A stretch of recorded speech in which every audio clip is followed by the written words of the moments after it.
Hello and welcome, everybody. Today we're going to be doing something a little bit special. If you are familiar with my channel, you're going to be familiar with my Demystifying series. Okay, these are some videos that I made a while ago at this point. And what I'm doing there is I am talking about Amulet Titan, and I'm explaining like a little bit of history of the deck. I'm explaining all the basic play patterns and all that kind of stuff. What we have today, though, is a kind of an overdue video at this point, and this is Demystifying Titan Vial. For those of you that are not aware, I have been working on this brew of the deck, and at this point, the deck is about, I want to say, a month and a half old. So it's not been that long, but at the same time, the deck, I feel like, got a little bit of press, to put it somehow, and people started playing it, people started tinkering with it, and people started being interested by it. Particularly if you're familiar with my channel again, you're gonna be very well aware that I've been almost streaming this deck non-stop for the past month and a half. So there's been a lot of developing, a lot of evolution with the deck, and even this day it kind of spawned a little bit of new archetypes, actually. You know, like the whole concept, like the whole engine of Eldritch Reclaimer plus Flagstones of Trocker, which we're going to discuss in a bit, kind of gave birth to a brand new archetype with what has been called a green-white Reclaimer or stuff like that, which has been developed by other folks like Dom Harvey and Will X Whale, and I can't remember Will's name. But these people have been doing well with the deck, and they have been working on it and building it different very many different ways, actually. But what we're gonna be talking about today is we're gonna be focusing on Titan Vial, okay, and a little bit of history. If you know who I am, again, you're gonna know that I am known for playing Amulet Titan. I've been playing Amulet Titan for 5 or 6 years at this point. It's been a while. I've been making infinity content, an infinite amount of content on Amulet. But what happened? A couple of months ago, I noticed that my win rate was tanking. I just kept playing and I tried to beat the metagame, but the way that the metagame was going, it wasn't really particularly good for Amulet. So I started noticing how my win rate went down and down. I was used to my win rate hovering around 70%, sometimes even more than that. And somehow I was like, 1-3 dropping leagues. I was 2-3, and I'm starting to get worried. And the main reason for this was mostly all about a single card, actually. It kind of created some other things, but basically what happened is the card Aethergust got printed in M20. If you're not familiar with the card Aethergust, this card really hoses Primeval Titan strategies, because players are using Aethergust to effectively counter your Primeval Titan, which you are spending a full 6 mana on, just for 2 mana. And usually the way that Titan strategies have played around counter magic was through the usage of Cavern of Souls. This card, you could just name Giant, and then you knew that you would cast your Titan, and it was going to resolve, and it was going to take over the game from there. Aethergust doesn't care about about the card Cavern of Souls, so basically I just could not beat this card. As I said, this card was printed in M20, so that's like a year plus ago at this point. But only now I was starting to see a big problem with this. And what happens was that not only people started playing a lot of this card, and the reason that people started playing a lot of this card was because two reasons. Prowess. The Prowess decks became super tuned, super fast, super effective, and Aethergust is excellent against all the Prowess strategies. And number two, there was a serious uptick in Gruul strategies, what we used to call Ponza. Although the current decks are not really Ponza as much. Usually Ponza is similar to, it's associated with land destruction, okay, with some kind of land destruction strategy. The Ponza quote unquote decks that we're using here, that we're talking about, are just more value oriented. Okay, just like playing a bunch of good cards with Season Pyromancer, Clothes, and they play a Playset of Blood Moon and 3 to 4 Pillages, which it was printing from Modern Horizons. So both of these decks kind of became top tier of the metagame, and people started to notice that Aethergast was very good against them. So what used to be back in the day a 2-off in the sideboard now became a 4-off, and sometimes not only a 4-off, but also people started playing Aethergast in the main deck. Which we honestly still see to this day. Every now and then we see Aethergast in the main decks of control decks, and the reason for this is that it just hits so many cards. It covers stuff against most of the metagame, like the vast majority of the metagame. It counters Uro, and it puts it back on top. All the prowess strategies, as I was talking about earlier, burn. Honestly, there's like very few decks against which Aethergast is dead. Even if against Mono Green Tron, you can sometimes Aethergast an Ancient Steerings or a Sylvan Scrying, and get your money's worth for playing the card. So because of that, Aethergast was everywhere. And Aethergast combined with Mystic Sanctuary, another card that you probably are familiar with at this point, which is this card, which allows the control player to basically always draw whatever instant or sorcery they want to put on top. What this does is it creates some form of loop where your opponent Aethergasts your Primeval Titan on the following turn. They are going to be drawing this Aethergast again thanks to Mystic Sanctuary. They're going to put it back on top of the deck, and they're going to Aethergast you again on the following turn. And your opponent is doing all of this just by saving up 2 mana, so they can still develop their mana. Even they can play stuff like Big Teferi, Hero of Dominaria, and progress their game plan, while always knowing that they're going to have a card that is going to be a trump card that is going to take care of your Primeval Titan regardless. Because of this, and also the addition of Ashiok, another very problematic card for Amulet Titan, mostly because of the passive ability, of course. We don't really care about the minus that much, but the passive ability is extremely powerful against Amulet strategies. So all of this got me worried, and I just could not win. I could not win with Amulet Titan. I tried everything. I tried splashing in black for Thoughtseize and Thought Distortion and Abrupt Decay to answer Ashiok Dreamrender. And then I tried splashing red for Clothes, splashing... I think I even splashed white. I tried everything. I tried to make my deck super streamlined. I tried making my deck a little bit more mid-rangey with cards like Tireless Tracker and stuff like that. Nothing worked, and I just kept losing over and over again. So in the middle of my desperation, somebody in my Twitch chat said, well, Vial is a way to play around Aethergast, Kappa. And at that point, I was just like taking my hairs out, and I'm like, sure, whatever, let's do it. So I created a new deck, and I named it Titan Vial. And I added 4 Aether Vials, and I added a couple of Primeval Titans to my deck. And from there, basically, I knew that I wanted it to be a Reclaimer deck, so I added 4 copies of Elvish Reclaimer and a couple of Flagstones of Trocaire. And from there, we just started filling up the curve, okay? Because I wanted to make sure that, I was going to be able to vial stuff up the curve with Aether Vial. So I added some Noble Hierarchs to have access to extra 1-drops. I added Fiend Artisan, which was one of my chat's members' suggestion.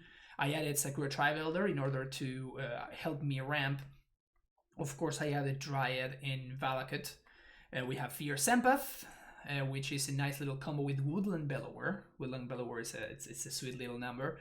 6 mana, 6/5. When it enters the battlefield, you can search your library for a non-legendary, which is funny.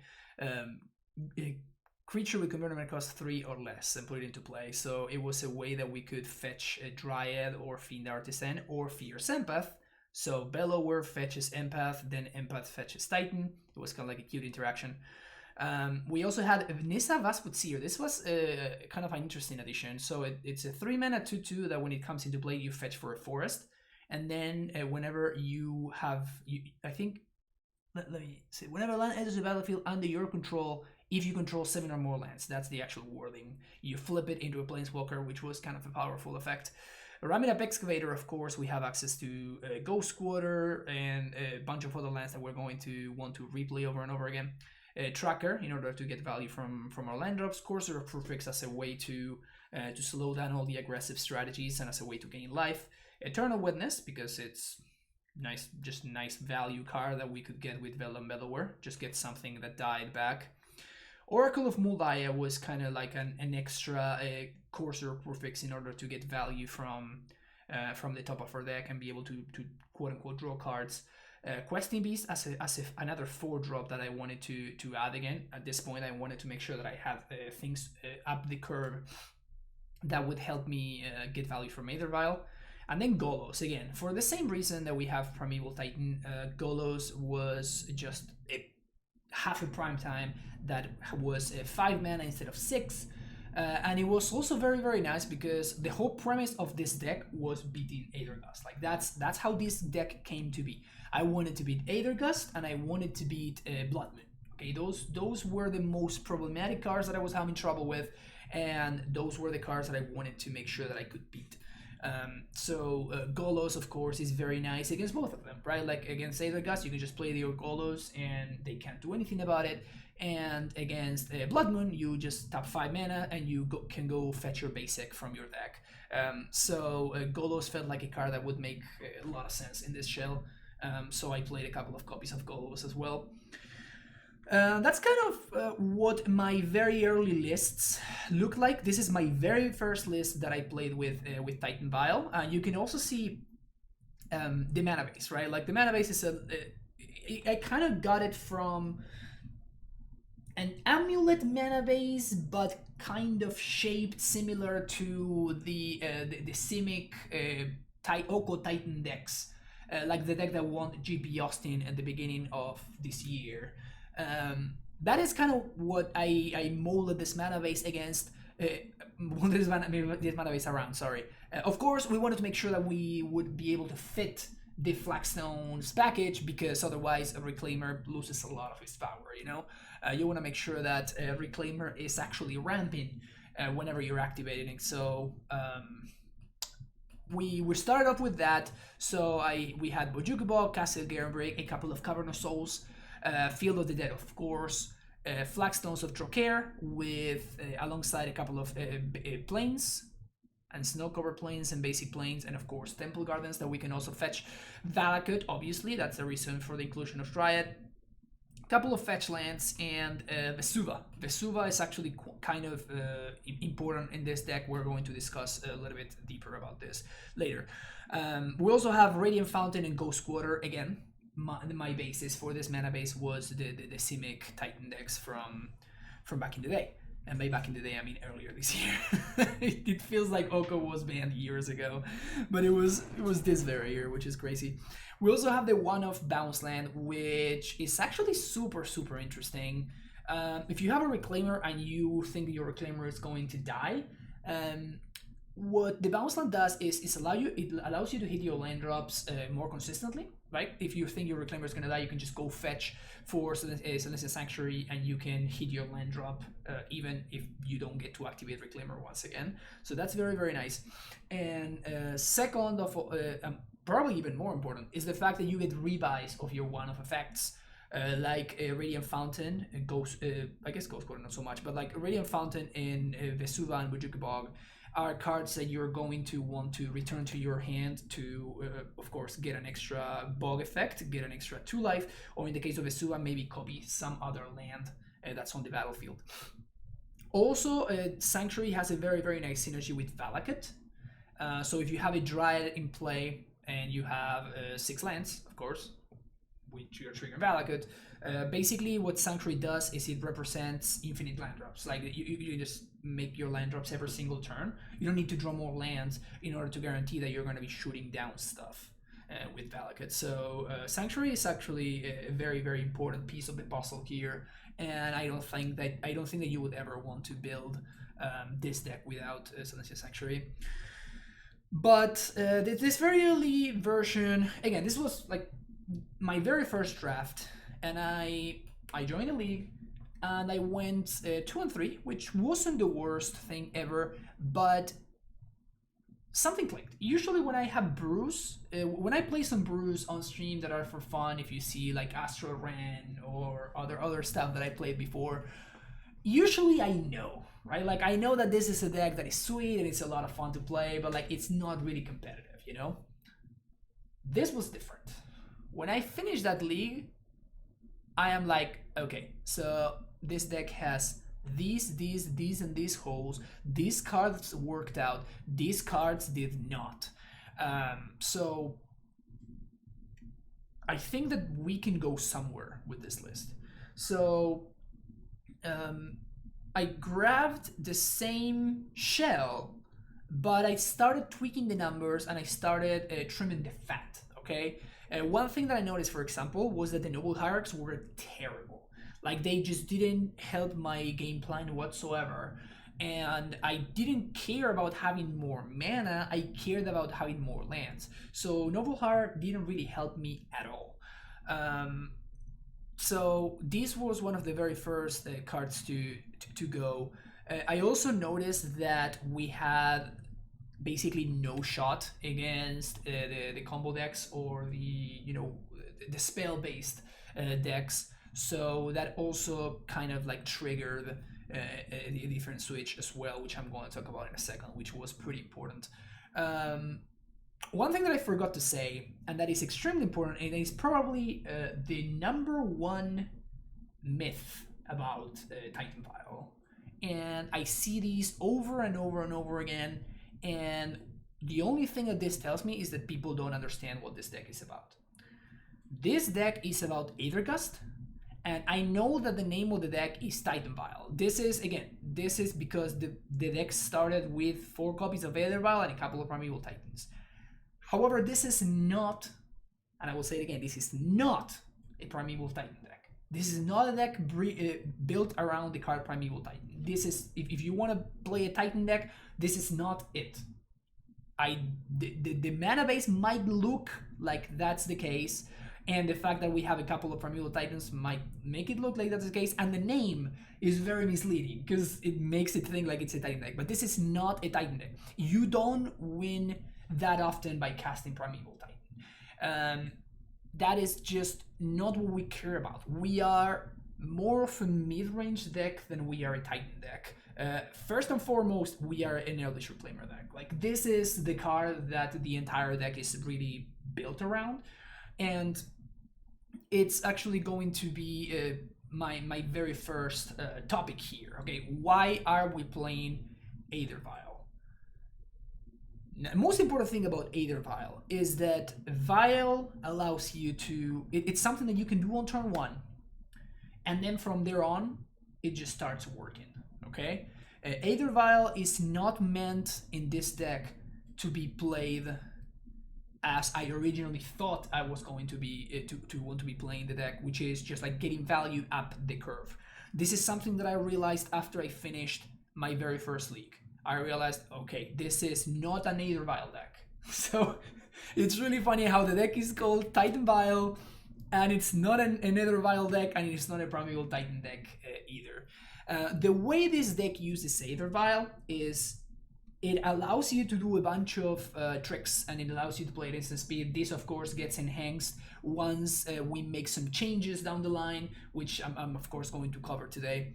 But what it allows you to do is it allows you to go, quote unquote, develop your mana, okay? Like, make sure that you have something that's over there working that whenever you're ready to use, you can use. But at the same time, it allows you to use your mana for activations of Eldritch Reclaimer. It allows you to ramp towards, your more expensive spells. In this case, it allowed you to activate Fiend Artisan, even though Fiend Artisan was later on cut. So it actually is kind of an engine, okay? It's kind of an engine. It's not at all similar to how Merfolk plays the deck. it is not similar to how Merfolk plays Aether Vial. Sorry, it's not similar to how humans play Aether Vial. The closest thing is goblins in terms of how we're idolizing Aether Vial. We're not trying to like get value up the curve. We're trying to use Aether Vial to basically be able to set up one or hopefully multiple turns where we do very many things at the same time, and all of those things end up adding up to a win.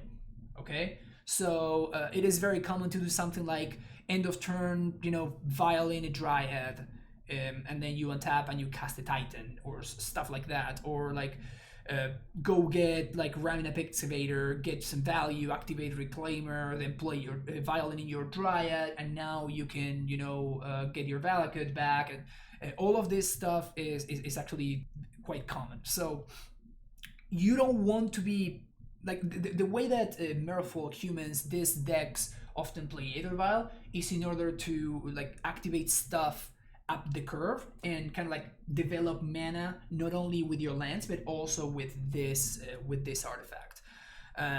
This deck plays very, very differently. Another good example is the deck Eternal Command, which if you're familiar with Modern from, I want to say 6 years ago ish, if you Google Eternal Command, you're gonna see it was a very cool deck built around Aether Vial, Eternal Witness, Snapcaster Mage, and the card Cryptic Command. And the way the deck worked is you used Aether Vial to Violin in Eternal Witness over and over again, so you could use Cryptic Command to counter and bounce the Eternal Witness back to your hand.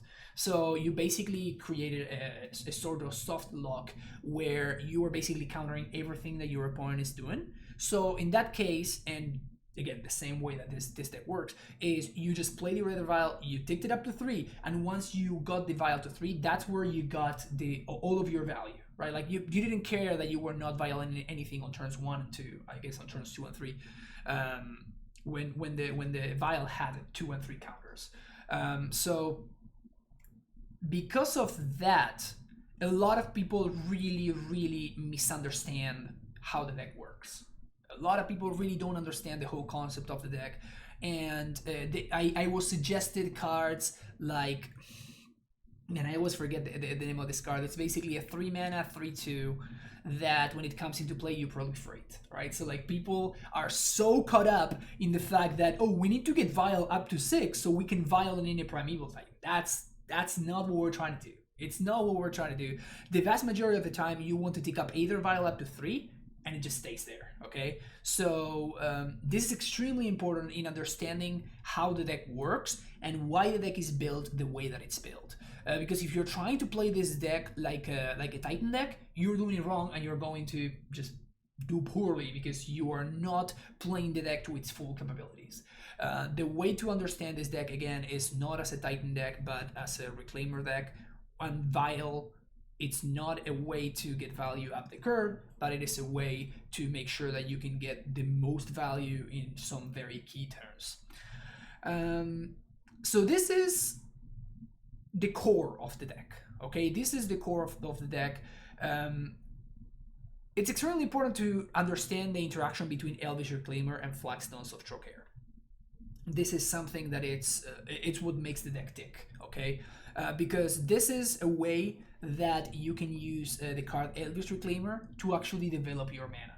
So this is another one of the things why Aether Vial is so nice, because it allows you to do this while you still are able to play other spells.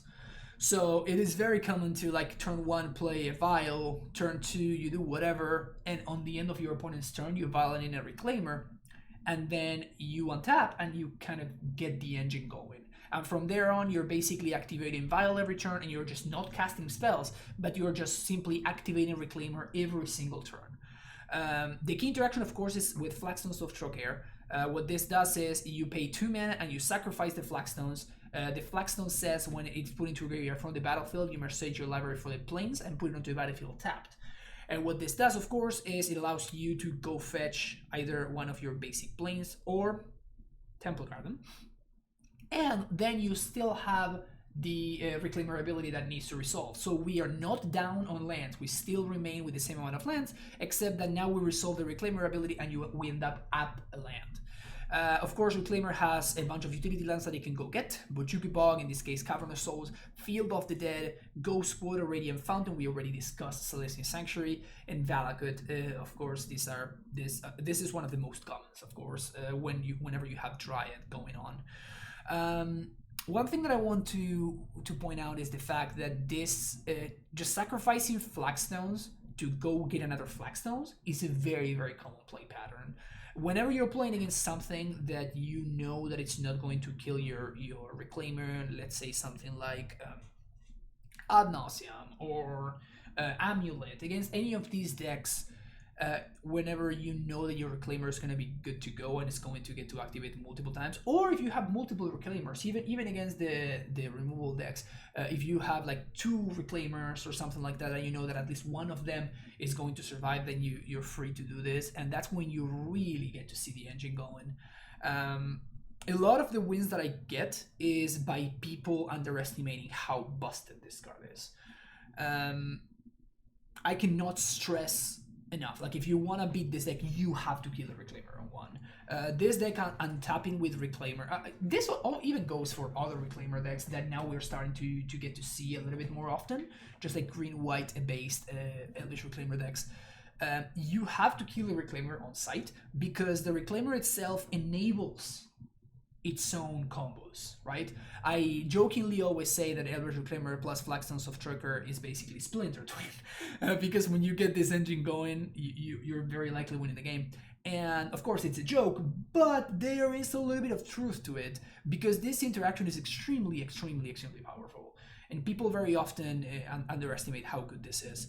Reclaimer not only can help you develop your mana using Flagstones, but it also just by itself is going to eventually lead you to Field of the Dead mana. As long as you're just hitting your land drops, this just doubles your land production, and you don't need to draw those extra lands. Like, the Reclaimer is going to get them for you. And same thing with Valakut, the Mountain Pinnacle. And it also goes get those Field of the Dead and Valakut. So you don't even need to draw the payoff cards. Like, the Reclaimer itself can get them. And I cannot stress how good this is. Like, having your 1-drop be very often your best top deck in the late game is just not something that you see very often. So this is a card that you can play on turn 1 and it's going to be amazing, and it's a card that you can play on turn 8 and it's going to be just as good, if not better. So Reclaimer is definitely my favorite card printed in the past 5 years or so, and it's just a beautiful design. Perfect amount of power level. Like, it's not busted. Like, the Reclaimer is not Udo, right? Like, it's not completely busted. It does require you to build your deck around it, and to like maximize its effect, you have a deck building cost, and it is well worth the work. So this is definitely the card this is the deck that put Reclaimer on the map. Reclaimer was like a less than a ticket card for the longest time, and from 1 week to the next it ended up being like a 10 tickets card. I think it went down to like 8 or something right now, but people started to take this card seriously after they started seeing decks like this continue to have good results. So I am very happy that people are starting to explore this extremely underexplored card, honestly. And hopefully we're going to see a Reclaimer become a modern staple from now on and from years to come.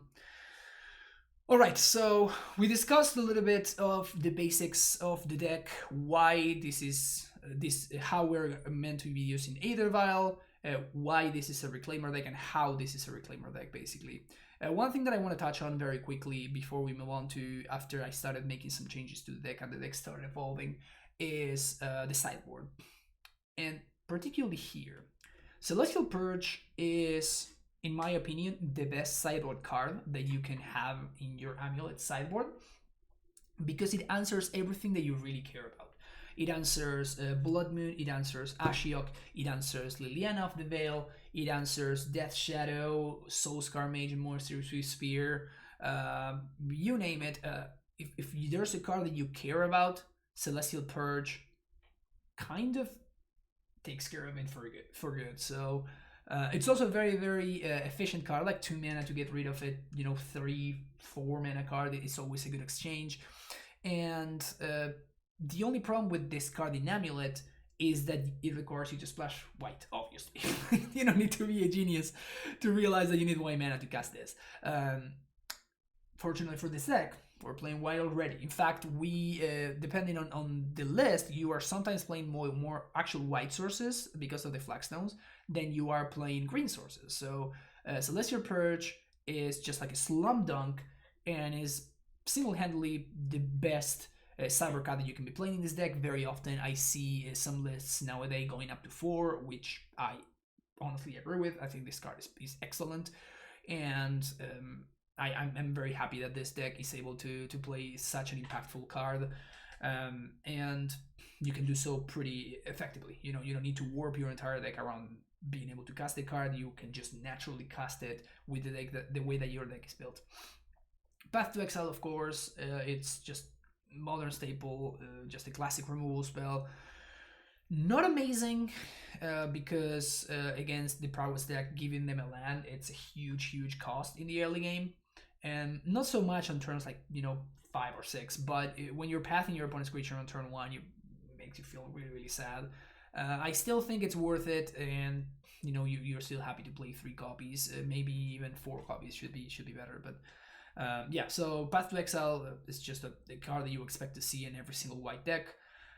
Couple of even Mind Sensors. One of the decks that I was the most worried when I built this deck was Amulet.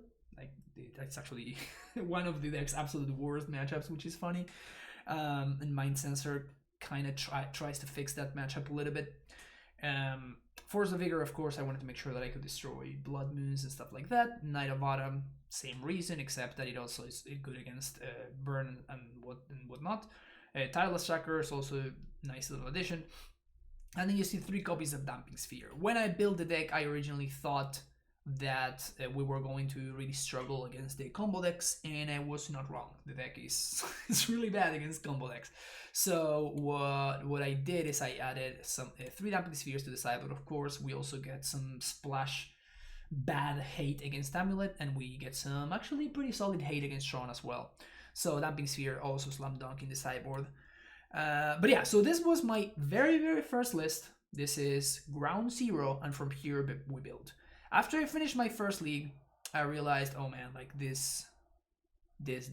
combo matchup is really bad. So you'll see that on the very same day after we play the first league, we see some changes. So change number 1, we see no more Noble Hierarchs. Noble Hierarchs were really bad, and I was kind of happy to cut them. We also have the addition of Thalia, and this is very weird, but I think that here, when we added Thalia, is when the deck started to be a little bit more competitive, and when I really felt like the deck was, like, it really had potential. Thalia is very small, but even though it looks super weird and it looks extremely out of place in this deck, it does a lot to fix your bad matchups. Now all of a sudden Ad Nauseam needs a lot more mana to beat you, and now all of a sudden your prowess opponent is paying 2 mana to lightning bolt you. Paying 3 mana for Metamorphose is not a good exchange for them either, so basically Thalia is a must kill for them. It also helps you against decks like the control decks. So when your opponent's paying a cryptic command, 5 mana for a cryptic, that very often means that they're not going to be able to do anything else. Like, they are just going to be forced to, like, spending their turn to, like, tap and draw or something. So Thalia came into the mix, and all of a sudden, like, kind of like the light bulb really lit up. Like, I that's when I realized that maybe we were onto something. The way that I see Thalia is kind of like the opposite of a ramp spell. So it's kind of like hate for the combo decks and stuff, but it also delays your opponent's development by a turn. So instead of progressing your game plan like a ramp card would do. What it does is it delays your opponent.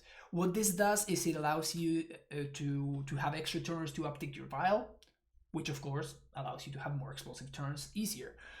So Thalia does a lot of work, a lot of work, and I really consider this to be the breaking point when Titan Vial actually became kind of a thing.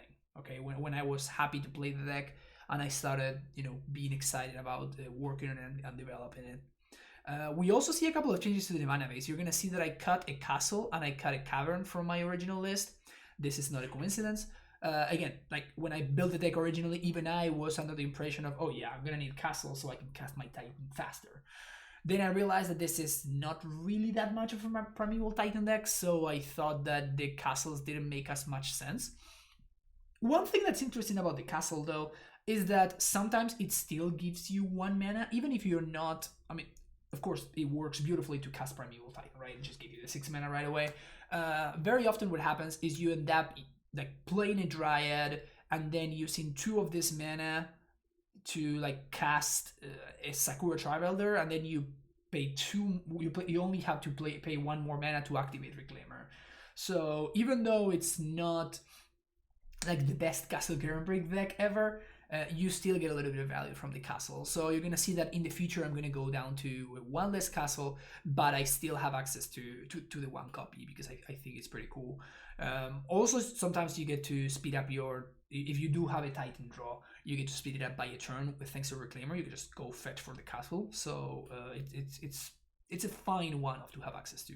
You're also gonna see that I cut 1 of my Cavern of Souls. The reason for this is that we already have Vial. We don't really struggle that much against counter magic. This, of course, gets super enhanced by Thalia, right? Like when you play Thalia on 2 and your opponent plays a land, they're holding up a remand or something, they're gonna feel very silly. And if they're spending 3 mana for the remand, then you're probably gonna be winning that game. So definitely. Cavern didn't make as much sense. In fact, in future lists, I just cut the Cavern altogether. It just didn't really make sense. We also have a lot of many different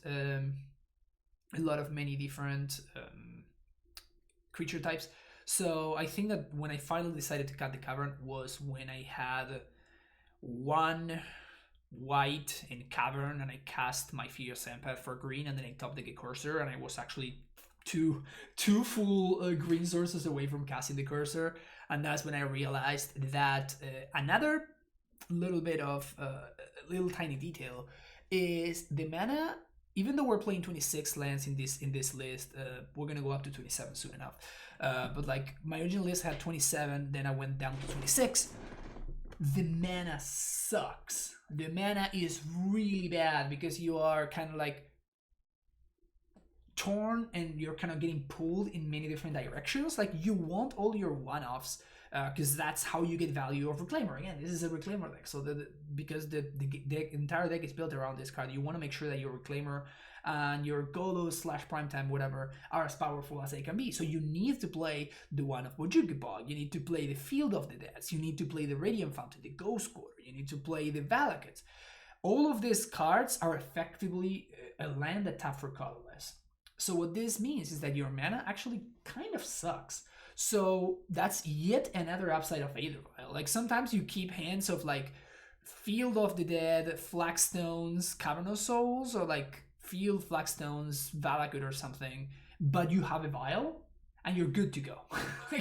You're set up for the rest of the game. You can cast your Cursor on turn 4, get value, drawing a land off the top. Like Vial just does so many tiny little things for the deck that the more you play it, the more that you realize how important the card really is for this shell. But yeah, so you see how the deck is developing now, right? Like we cut the hierarchs, we added the Thalias, and now we're starting to get a feel for the deck.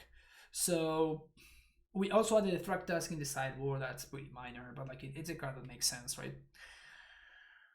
Move on to a week goes by. We actually have this one kind of like organized by date, which is funny. A week goes by, and then this is my following list. We see one tiny little addition. I think this happened after I lost a match to Boggles. And no, this happened after I lost a match to Prowess. And I lost a match to Prowess that I could have won very easily if I had access to Blast Zone, because I would have been able to swipe my opponent's board. And immediately went to the back to the drawing board, and I added the Blast Zone again as the 27th land now. Definitely enjoyed having access to more lands in this kind of show. Also, Blast Zone has some, even though it has some dis-synergy, I guess, with either Vial and Reclaimer, you do very often use Blast Zone to deal with stuff that you otherwise kind of struggle to deal with. Like it's not uncommon to like use Blast Zone on 3 to kill an Ashiok. It's not uncommon to use Blast Zone to kill Death Shadows and Tarmogoyfs, Rhine and Sixes, etc, etc. So Blast Zone is super flexible, and it has the extra value with Raminab Excavator. Like Blast Zone plus Excavator against Boggles is basically the soft lock. Like they can't really beat that. So it's Blast Zone was definitely another one of those light bulb moments. Again, as you can see, this deck was just an idea in its origin, right? And then through testing and through trial and error and through trying things out to see what works, kind of like throwing stuff at the wall and seeing what sticks, right? That's kind of the principle behind this deck. But it takes shape, right? Like the more that we play it, the more that we think about it, the more that we analyze what's going on, the more shape that it takes, and the more sense that all of these decisions start to make. So now we have 3 trackers in the main deck, 3 coursers. We cut the Nissa, the Planeswalker, the 3-mana Nissa. That one gets cut. It just doesn't really do enough.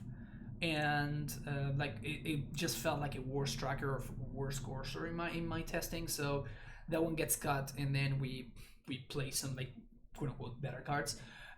We also add a 3rd copy of Thalia. Yes, this is how impressed I am with Thalia. We just go up to 3 copies, and it really works. It really works in helping develop the shape of the deck. Moving on, another major change to the deck. Again, kind of like another kind of breaking point. Here is the point where, number 1, we added Alambr's Call to the deck, and we cut the 4 drops altogether. Like you see how up until the previous list we had access to Oracle and Questing Beast. That's not really a thing anymore. These cards continue to like not be impressive. They are always medium. And this is the turn when this is the time where we finally say, okay, you know what? Like these cards are just not cutting it. This is when I finally realized that Aether Vial is not really meant to go up to 4, 5, and 6, right? This is when I realized, okay, like this deck is built around this like explosive turns that you can generate, and this like value that you can create over time, and some tricks that you can do at instant speed with Aether Vial. So let's not kid ourselves. Let's just cut these medium cards from our deck, and let's play good cards instead. We add copies of Alambr's Call.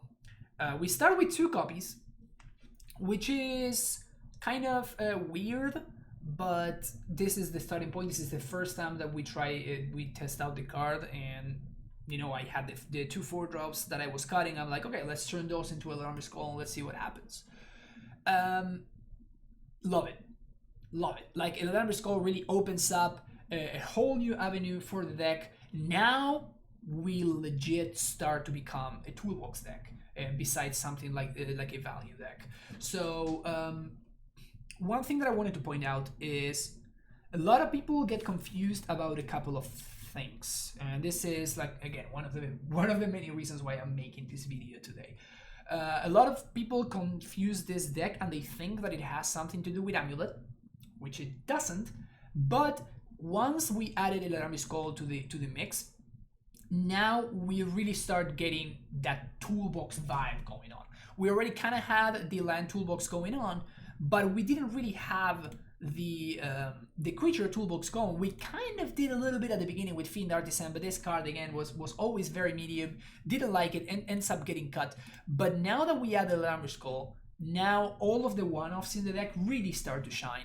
Now Excavator has makes a lot more sense. Now we start to see some very powerful play patterns. For example, a play pattern that I start to see very often is turn 1 Aether Vial, turn 2 end of my opponent's turn we call for a Reclaimer, Vial it in, and then we start turn 3 with a Vial on 2 and a Reclaimer ready to be activated. So that sounds kind of silly, but I swear that it's a lot more powerful than you might think that it is. Cole being able to make sure that you see Reclaimer more often is very powerful. I start to see that I'm winning game 1s against Storm, because now I have access to Thalia a lot more often. So we basically are able to use Eladamri's Skull as a way to make sure that we have the cards that we need in the matchups that we need them. So the toolbox aspect of the deck gets really enhanced, and it's a great change that I'm very happy with. And as time goes by, you're gonna see that the number of calls in the deck starts to go up and up until eventually we go to my list nowadays. We just place the full playset. This card really turned out to be an absolute all-star for this deck. So we call again enables stuff like, turn 1, turn 2, go get Reclaimer and Vial it in. We start to see call for Thalia, play Thalia. We start to see call for Dryad, which is very powerful.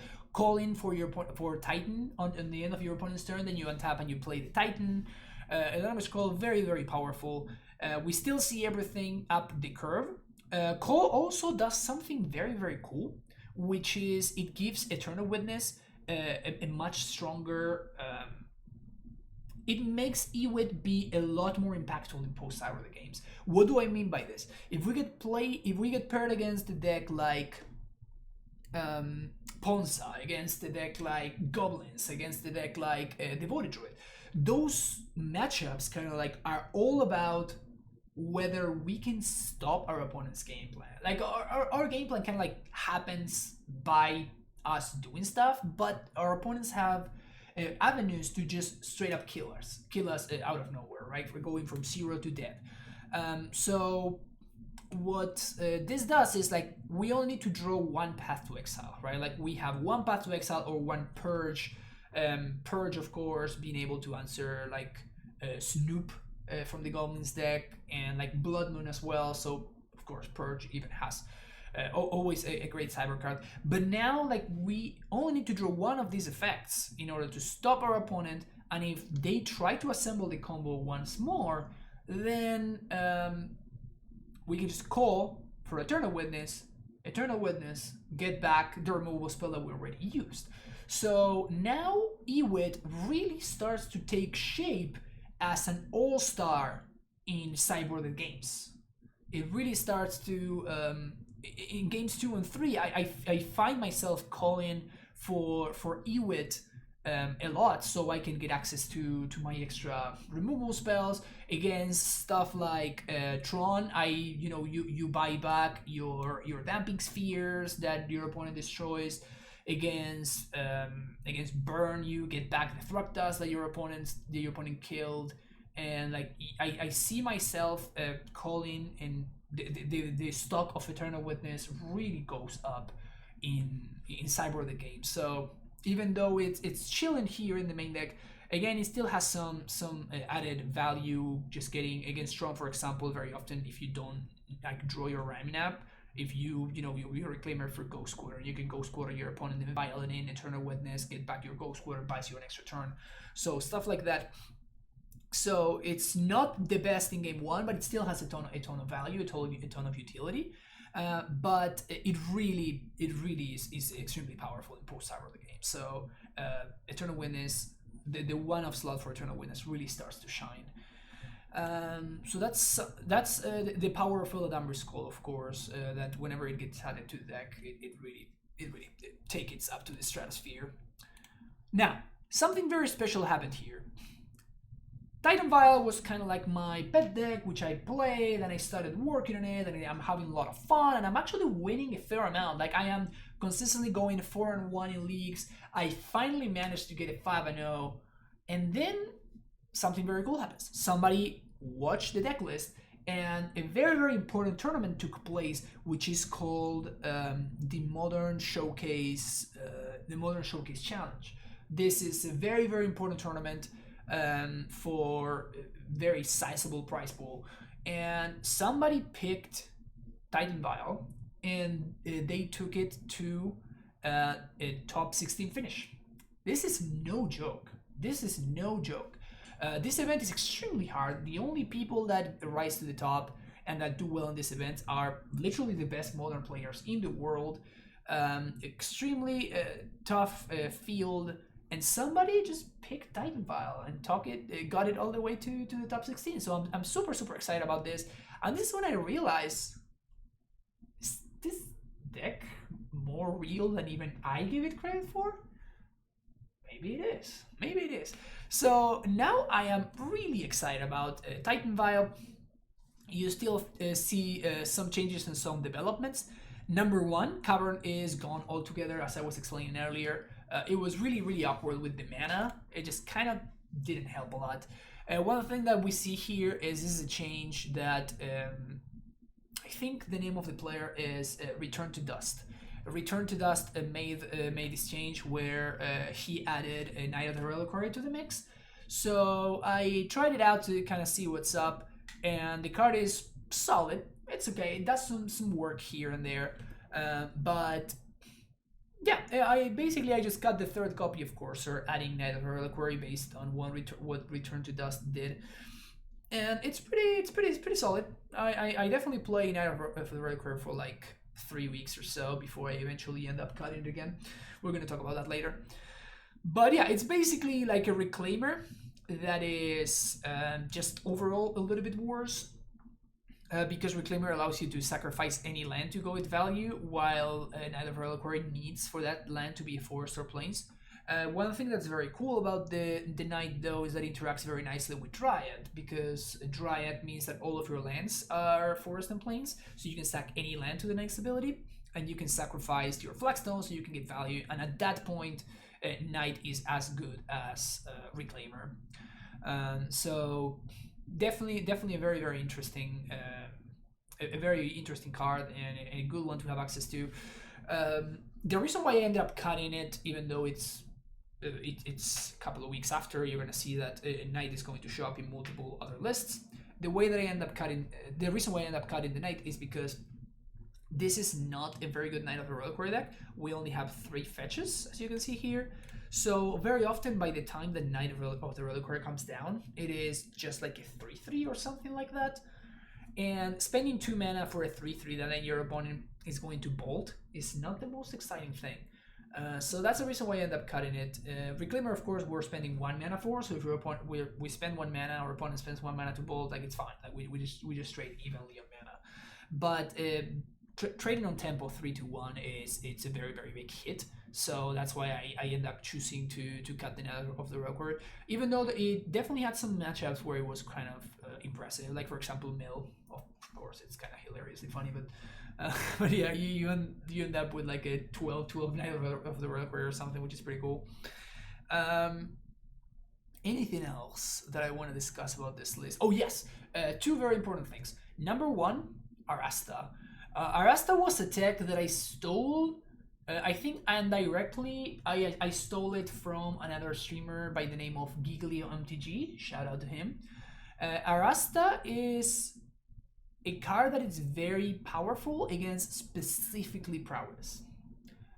Giglio is a Ponza player. He streams mostly Gruul mid-ranger Ponza, and this was his idea. I play against somebody that I guess copied the list from him, and I see the Arasta being played against me because I guess they had it in the main deck, and I'm like, that's an interesting addition. I wonder why they're playing it, and then it clicked. Somebody said it in my chat. They're like, yeah, they're playing the Arasta for prowess, and I'm like, That's actually a very very smart addition. Like the reason to play Arasta, obviously, it's because number one, it blocks Stormwind Entity and the other guy, the Sprite Dragon, which are the two cards that you often lose the most against the Blue Red Prowess deck.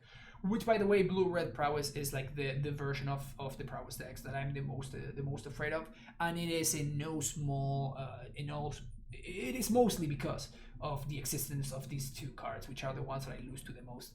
So Arasta takes care of both. It blocks them very nicely, and even if they attack and they get, I don't know, like they bolt the Arasta or something, it eats some of their removal spells and their burn spells, while at the same time leaving a 1/2 behind, so you have another chump blocker for the next turn. So even when it's bad, it's still pretty solid. So the Arasta was actually very very impressive in the Prowess matchup specifically.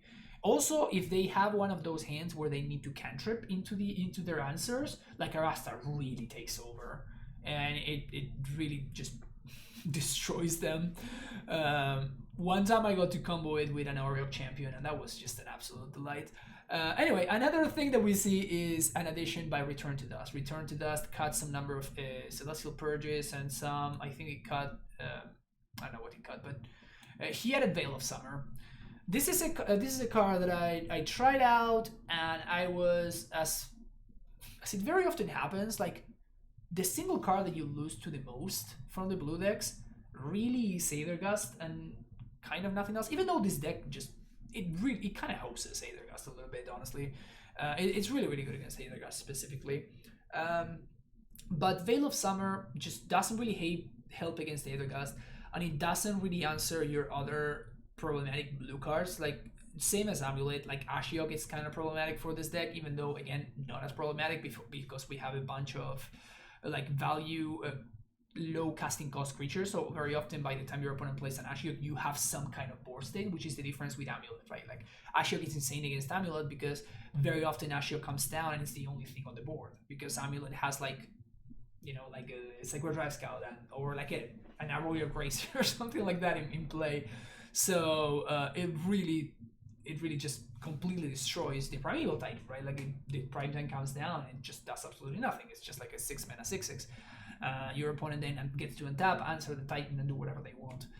Here they don't really have that luxury because we have a bunch of threats up the curve, and of course all of our threats have power.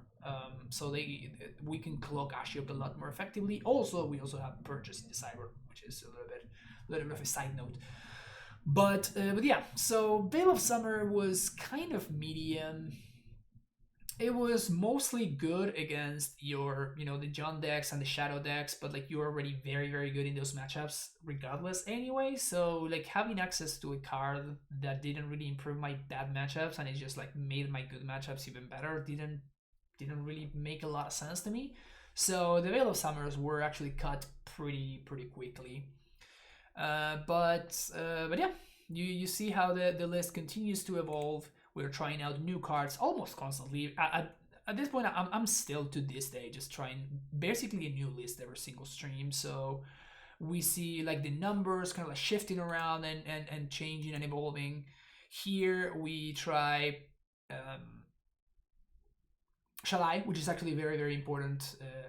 A very interesting card, I guess, is the better way to say it. Shalai was there because of the Prowess matchup as well, and it is a card that you get to call for. You also get to do this in response, like thanks to Aether Vial, you can Vial in a Shalai and it's a speed or something, and like if your opponent pointed like a Scape Shift, like Balaga triggers or something, or like a Lightning Bolt even at your face, and then you just Vial in Shalai in response, like it's an absolute blowout. It's a good time. So Shalai is a card that kind of makes sense in theory. In practice, it was not as good as expected. It was still pretty solid. Like it wasn't a bad card, but it was definitely a medium card that I was not particularly excited to have in my main deck. What we do try though is Teague, Garak Teague. Good old Teague. If you are familiar with Legacy Maverick, it's a mainstay that even sometimes gets cut from from the Maverick Sideboards nowadays. The issue that God of Teague has is that every deck that you want it against has very straightforward answers to it. Like if you're playing against, my experience with Teague was that you play it against like a control deck and they push it or they bolt it and then they just go about their business just the same. If they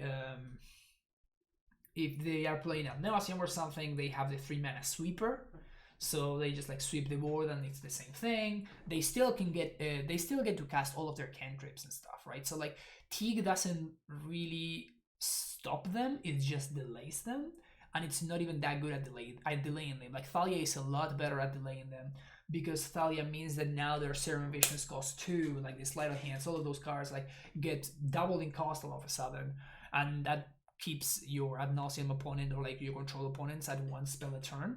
With Teague doesn't really do. So Teague ended up being very, very lackluster. It didn't last too much in my sideboard, unfortunately, and yeah, I didn't really try it again because it was so underwhelming the first time through that I just ended up deciding to cut it all together. So we're getting to the point where Titanfall is starting to take shape. This is the time where Sam Black, the legend, probably, if not my favorite, probably, let's just call it my favorite deck builder of all time. He basically wrote an article on Titan Vial, which was very, very cool. Also, Reduke kind of like made a piece on it, just kind of like a showcasing the deck. And even to this day, at this point, some new ideas are still showing up, and some ideas are getting like not only tossed around but experimented with and tested with, and then some are still getting changed very, very often. So we see a couple of ideas. Number one, Springblood Druid, which was a suggestion by Sam, and I am very, very pleasantly surprised by this little guy. It even gets to the point where I am sometimes using Leather Skull to just go get a Springbloom Druid. Like, getting your basics into play is very powerful against Blood Moon strategies and stuff like that. And when you play Springbloom Druid and you sacrifice one of your Flagstones, it feels like you're cheating. Like, just playing Druid and just like effectively going, if you go like turn 1 land, turn 2 land, turn 3 Flagstones, and play Druid and you sacrifice Flagstones, you have Titan mana on turn 4 just with 1 card. It was very, very impressive, and I really enjoyed the addition of it, to the point where I'm sometimes calling for Springbloom Druid just to make sure that I'm hitting my landers and I'm getting value. Of course, in the mid to late game, once you have Valakut going with Dryad, Springbloom Druid represents a lot of triggers. All around, absolute all-star. Very, very happy with this card, and I continue playing it to this day. Another card that we try out, and it is underwhelming but at the same time very, very powerful, is Elder Gargaroth. The reason why it's underwhelming is because it comes into play, it doesn't get any value at all. Oftentimes it's like gets passed or like gets answered somehow. Not the most exciting thing. But what happens is it is actually a very, very good card, not only against Prowess, but also against the Gruul deck, which very often the Gruul deck, whenever they beat me game 1, I notice is because they have a Blood Moon going. And whenever they have a Blood Moon going, it's kind of tough for me to stop them. So Elder Gargoyle is just like a big body that just comes into play. It's tough for them to answer. It blocks Glorybringer, which is a big deal, and it just gets value turn after turn unless they have a board presence, or it trades for multiple of their cards. So Gargaroth gets into the mix, and it's actually kind of powerful. So I'm happy with the Gargaroth, and yeah, I just think that it's a great addition to the deck. Moving on, man, I'm still. It really took a long time for me to figure out some key things that I kind of take for granted nowadays. Not many relevant changes here. It was basically some changes to the sideboard where now you don't see Vial anymore and you see double Arasta again. I realize that Prowess is actually a very, very tough matchup for us, so more Arastas make their way in. Okay, yeah, this is actually exciting. Here we go. Number one, very very important, and what I consider to be the absolute standard, and that something that I basically would never change in this deck. I cut one castle, and I add the fourth copy of Flagstones. I honestly have no idea what got into me. I have no idea why it took me like 3 weeks or 2 weeks and a half to figure out that this deck wanted 4 Flagstones, but this deck wants 4 Flagstones. Flagstones is not only amazing at Reclaimer, but I'm also realizing a couple of new play patterns that I hadn't really thought of. Number one, with the addition of Springleaf Druid, of course, Flagstones really gets into the mix and is very, very powerful. One thing that I realized that I'm doing a non-zero amount of the time is I have a Reclaimer in play and I have a land in the graveyard and a Flagstone and another land in play. So if your opponent lightning bolts the Reclaimer, what you can do is you can sacrifice the non-Flagstones land and you go get a second copy of Flagstones. So even though it enters tapped, you will still have to sacrifice one of them to the legend rule, and that way you can turn the Reclaimer into a 3/4 so that it can survive lightning bolt. This is huge, and I realize that I'm using this kind of often-ish. So it really starts to make sense to go up to 4 Flagstones. And of course, the more that I play the deck, the more that I realize that 4 Flagstones is just like it's the standard, and I will never ever cut a Flagstones ever again. The turn 1 Reclaimer into turn 2 Flagstones land go is such a powerful sequence that it's just amazing. So this is definitely a 4 Flagstones deck. You should be playing 4 Flagstones, and don't cut your Flagstones. They're great. They're absolutely great. Okay, and here this is a really funny one. Shout out to Jose Muniz, who is a very good Titan player, friend of mine, and actually co-host of my Titan Talk podcast, which I also recommend you check out. He recommends me try out Kenrith the Return King, and it is hilarious. It's not good though. It's not good. Now, a couple of good things came out of this though, and we see them in the sideboard. Even though Kenrith was lackluster, in theory it's kind of nice, right? Like you play 5 mana and you can trample and haste your creatures. You can put counters. You can gain life. Like it's good. Like it's a good idea. It doesn't really pay out. It doesn't actually work out in practice. It's just like Kenrith is a 5 mana 5/5 kind of do nothing. So and I end up cutting it and never to see the human noble again. But what we do see is Eidolon of Rhetoric. Again, I already established how Thalia does help with the combo matchups considerably, but it's still not enough to face the big combo decks like Ad Nauseam and like Storm. All of these decks, they can play through Thalia, right? Like they struggle. Thalia buys you a little bit of time, but it's still pretty tough to play against them. Enter Eidolon of Rhetoric. Eidolon gets into the mix, and I am immediately impressed because I realize that I'm bringing this card in, and it's doing a lot of work against many decks. Number one, against Prowess. When your opponent is attacking with like 2 creatures, but they can only play 1 spell to trigger Prowess, their creatures are a lot less impressive.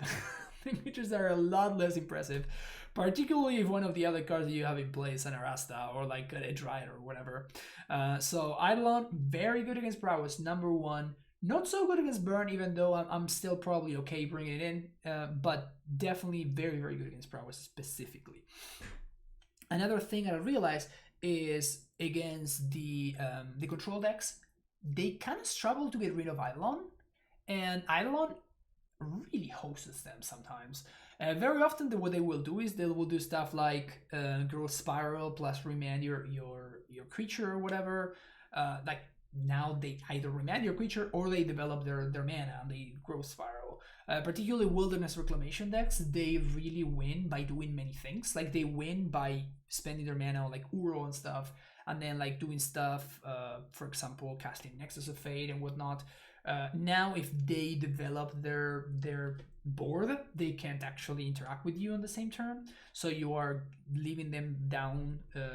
Also, it's very common for them to um, like need to tap draw. So what that means is that if your opponent is tapping and drawing you during your turn, that means that you can't they can't really counter the next thing that you do, so you very often just like play it right and just Valakut them to death or something like that. So it gives you avenues to kill in matchups that can be pretty tough. I feel very favored against all the control decks, but if they are playing the card Scape Shift or they're playing the card Nexus of Fate, then things become a lot tougher. And those are the cards that really swing control decks, and they turn them into bad matchups instead of good ones. So Eidolon does a lot to help against the Reclamation decks specifically, because of play patterns like the one that I just described.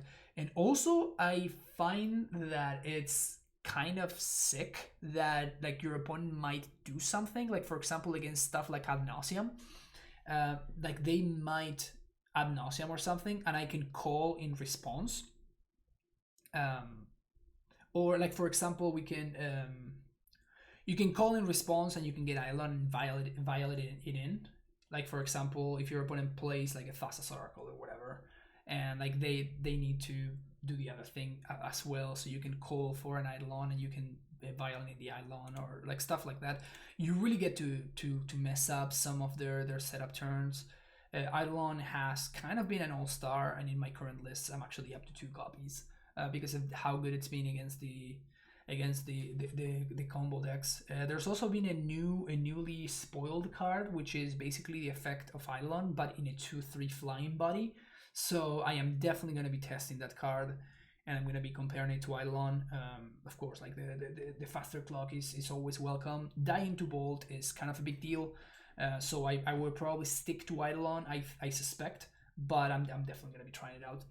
The other card that we see is a very interesting one. This one was suggested again by a member of my chat, and it's Nylea Keen-Eyed. It's a god from Theros, and it's a 4-mana 5/6 that as long as your devotion is less than 5, annihilates in a creature. This is upside. This is actually upside in this card. I'll continue reading. So creature spells you cast cost 1 less to cast, and for 2 and a green, you reveal the top card of your library. If it is a creature card, antivirus. If it's a creature card, you draw it, and otherwise you may put it in your graveyard. Now, like Nylea just comes down against stuff like Gruul and against stuff like the control decks, and it just takes over by herself. It is incredible. Like the fact that it cannot, first of all, it's indestructible, so they can't like destroy it like Assassin's Trophy or any of that nonsense. And number 2, if it's not a creature, your opponent can't pass it or anything like that. So it is basically unremovable. Your opponent cannot get rid of it, barring something like a Teferi Minus or something. So Nylea, very powerful. It makes all of your creatures cost less, which actually allows you to do stuff by playing 2-mana Dryads or 1-mana Thalias. So you can like draw into a Thalia with the Nylea ability and just like cast it for 1 mana. So like it has a synergy like that because we play like 27 creatures.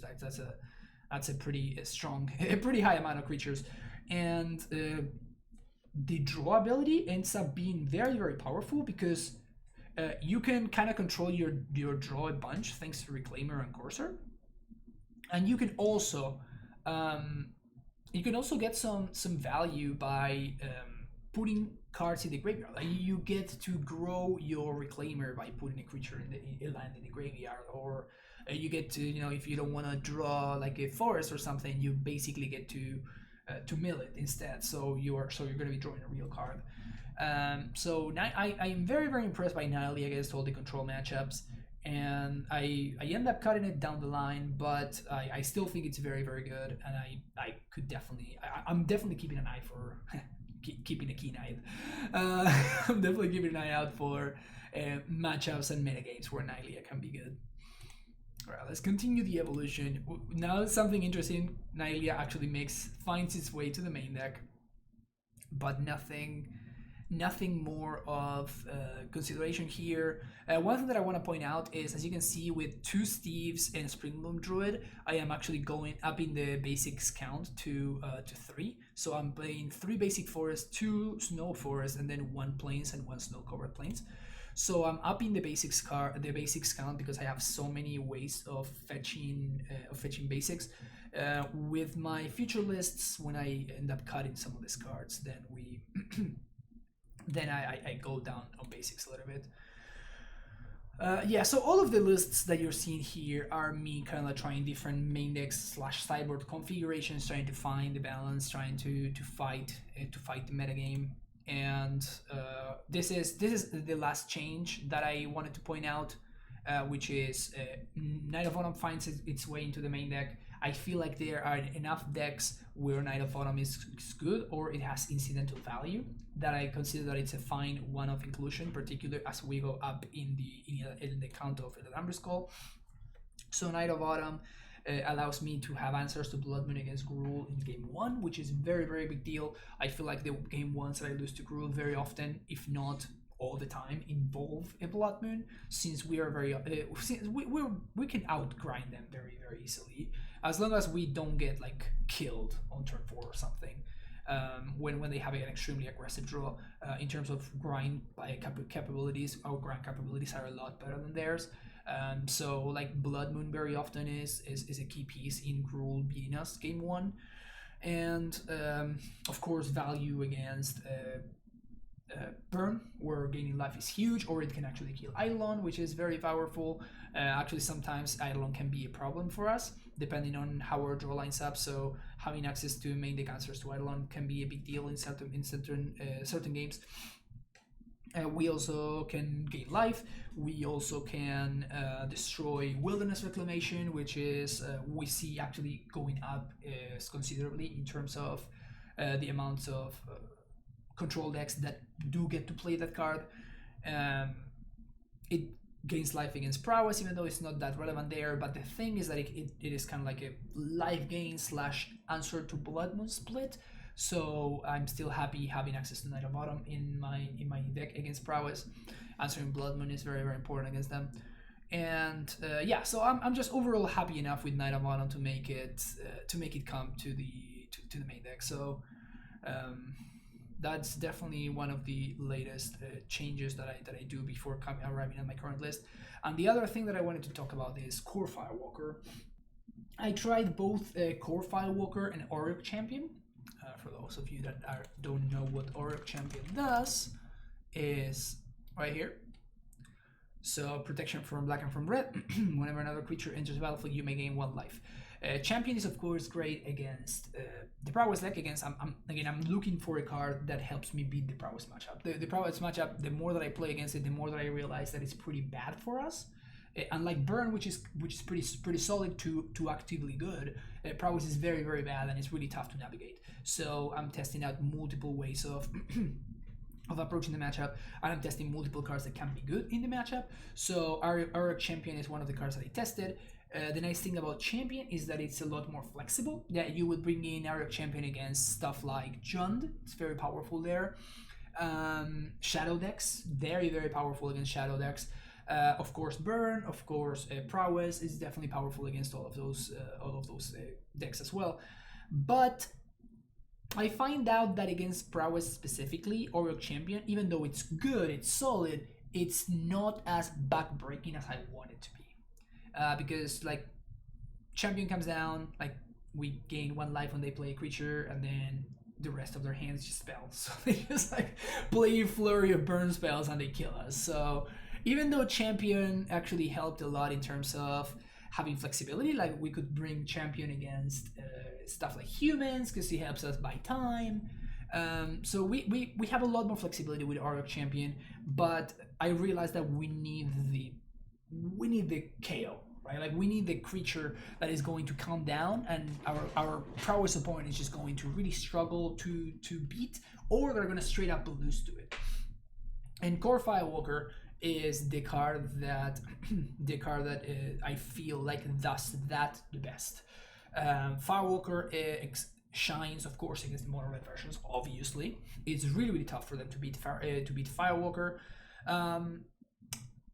Let me be clear: the prowess decks are extremely powerful, so they can beat a Firewalker. What they cannot beat is a Firewalker plus other stuff, right? If I have a Firewalker going while I am playing my Dryad, while I have a Thalia in play, while I am, like drawing card with Courser and Tracker, if I have all of these things, then the prowess deck is going to struggle to keep up.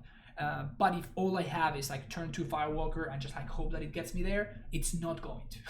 Spoiler alert, Firewalker is not enough to beat prowess. Don't try. Don't try to keep like 6 lands and a core Firewalker hand, because it's not gonna work out. Yeah, core Firewalker plus any other stuff does a lot to help us beat prowess, and I feel like I am actually beating prowess a lot more reliably now that I have Firewalker on my sideboard.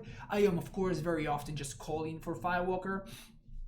I am able to call for Firewalker on 2, play it on 3, or call for Firewalker, Vial it on 3. Even though that is not something I do anymore, because I am currently in the strategy of just cutting Vials altogether against prowess. But yeah, so core Firewalker ends up earning the sideboard slots, and it's a card that I've been happy enough with. I think that it's worth the slots that it's been given, because it is just impactful enough in the matchups where I want it to just be a fine card. So I've been pretty happy with Firewalker. So, this brings us to my current list, at least the list that I streamed the other day. There are a lot of other gradual changes that I've been going through with the list over the past couple of months, but you can, in my YouTube channel, you have access to like all of the streams that I did with Titan Vial, and each one of those streams actually has in the description the deck list that I played in that league, or like couple of leagues or whatever. So you can, if you really want to go in depth and you want to figure out like all the changes that I did, you can actually go do that. I'm not going to, because otherwise this video is going to be like 5 hours long. But this is the last league that I played. This is where I'm at right now. Number 1. 28 lands. We see all of the lands that we've seen in the past, again for 4 flagstones, 2 fields, 1 castle, 1 ball, 1 blast zone, 6 basics. We're going to talk about that in a second. 3 shock lands, temple gardens. This could also be people have been testing Canopy Vista, and they have also been testing the cycling land, which I can't remember the name. I'm not a fan of those cards, because again, like the mana in this deck is a little bit better now, because the 27th land that I added was a 4th shock land, so it's a little bit better. Fetch land, sorry, but it's still not as good. So I really don't want to cut one of my turn 1 cast Vial on or cast Reclaimer lands. So it is possible that the diversity for flagstones in field purposes is worth it. I don't personally think so. I think I'd rather still play the 3 copies of the shock land, but it's something for you to consider. We're going to talk about like the possible cards in a second. One card that I've been eager to test is Scavenging Ooze. Ooze is going to help in the Uro matchups. It's of course going to help against matchups like Dredge and Crabbind, both decks that don't just like straight up lose to a single bog activation, particularly Dredge. Like Dredge before they did the Ghoul update, like when people started playing Ghoul now instead of Bloodghast, so bog lost a lot of value. Still, very often in those matchups, you can turn 1 Reclaimer and basically just hold up Reclaimer activations for the rest of the game, and that can sometimes give you the win. But what I did is I just cut the Steve, and I am playing one of Scavenging Ooze instead. Springloaf Druid, again, as I told you, I've been very impressed with this card, so we still see the one of here. We see that I went up to 4 Illidanber Skulls. Again, like the synergy with Aether Vial, being able to call an instant speed Vial in whatever you want, extremely powerful. So we see that there. And the other thing that I wanted to talk about is the one of Tectonic Edge in the sideboard. Even though I have a pretty positive matchup against Tron, it always felt uncomfortable. You know, like I always felt like I was winning, but it was like really, really close, or my opponent was like one top deck, or like one turn, like one missed land drop, or like one Tron or threat or whatever away from just like stealing it from me. Tectonic Edge really helped in that sense. Like Tectonic Edge really, since you're very often not naturally drawing your Ghost Quarter or your Tech Edge, you're just tutoring for them. And what happens is you tutor for, you use Reclaimer to tutor for your Ghost Quarter, you use Ghost Quarter to Ghost Quarter your Tron opponent, they get a basic, and now the next time that they want to put Tron together, they actually, you are basically guaranteed to be able to Tech Edge them. Another thing that was very, very important, that it was a realization of how I was losing the Tron matchup, was that I was losing the Tron matchup to O-Stone more often than not. What that did is, what the Tectonic Edge does is it prevents your opponent from ever getting to O-Stone mana, right? Because they would just, I would have my Damping Sphere and I would be Ghost Quartering them and stuff, but then eventually they just got to like 3 and like 5 mana, they activated O-Stone, they blew up everything, and then we are in trouble. So Tectonic Edge makes sure that your opponent never gets to O-Stone mana, and now with 4 copies of Call, you can, call for ramming up, like loop Tectonic Edge, and you very often, I feel a lot more comfortable with my Tron matchup just by adding the Tectonic Edge to the sideboard. Also, the Tech Edge has the side effect that in matchups like against Jund, for example, where I'm cutting all 4 of my vials, it allows me to go up to 29 lands if I want to, which I very often want to. And also, it is a good addition against the control decks as well. It allows you to, like Tectonic Edge is very, very good at preventing your opponent from getting to cryptic mana or like stuff like that. It also slows down the cryptic lock and whatnot. So Tech Edge has been pretty solid. I've been happy with it. And yeah, this is the current list. This is the actually, I did not test the Scavenging News, like the last league that I played on stream, which you can find right now on my YouTube channel. It was with Steve instead of the one of Scavenging News, but that is the change. Like I wanted to test Scavenging News, and I chose to cut Steve. Still no idea how this is gonna play out. What I can tell you is that I'm very happy with the 28th land, and of course the card that got cut is Night of the Reliquary. As I said, we were playing a pretty underwhelming Night of the Reliquary deck, so that actually felt like an okay cut. All right, so when I talked about the idea of making this video, I posted in multiple places. I posted about it on the Discord, on Twitter, etc. And I wanted for people to ask about the deck, and I wanted for people to tell me what they wanted me to cover.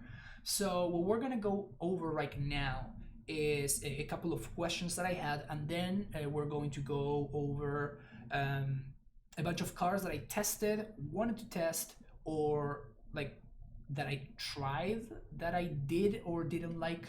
So let's do that very quickly though.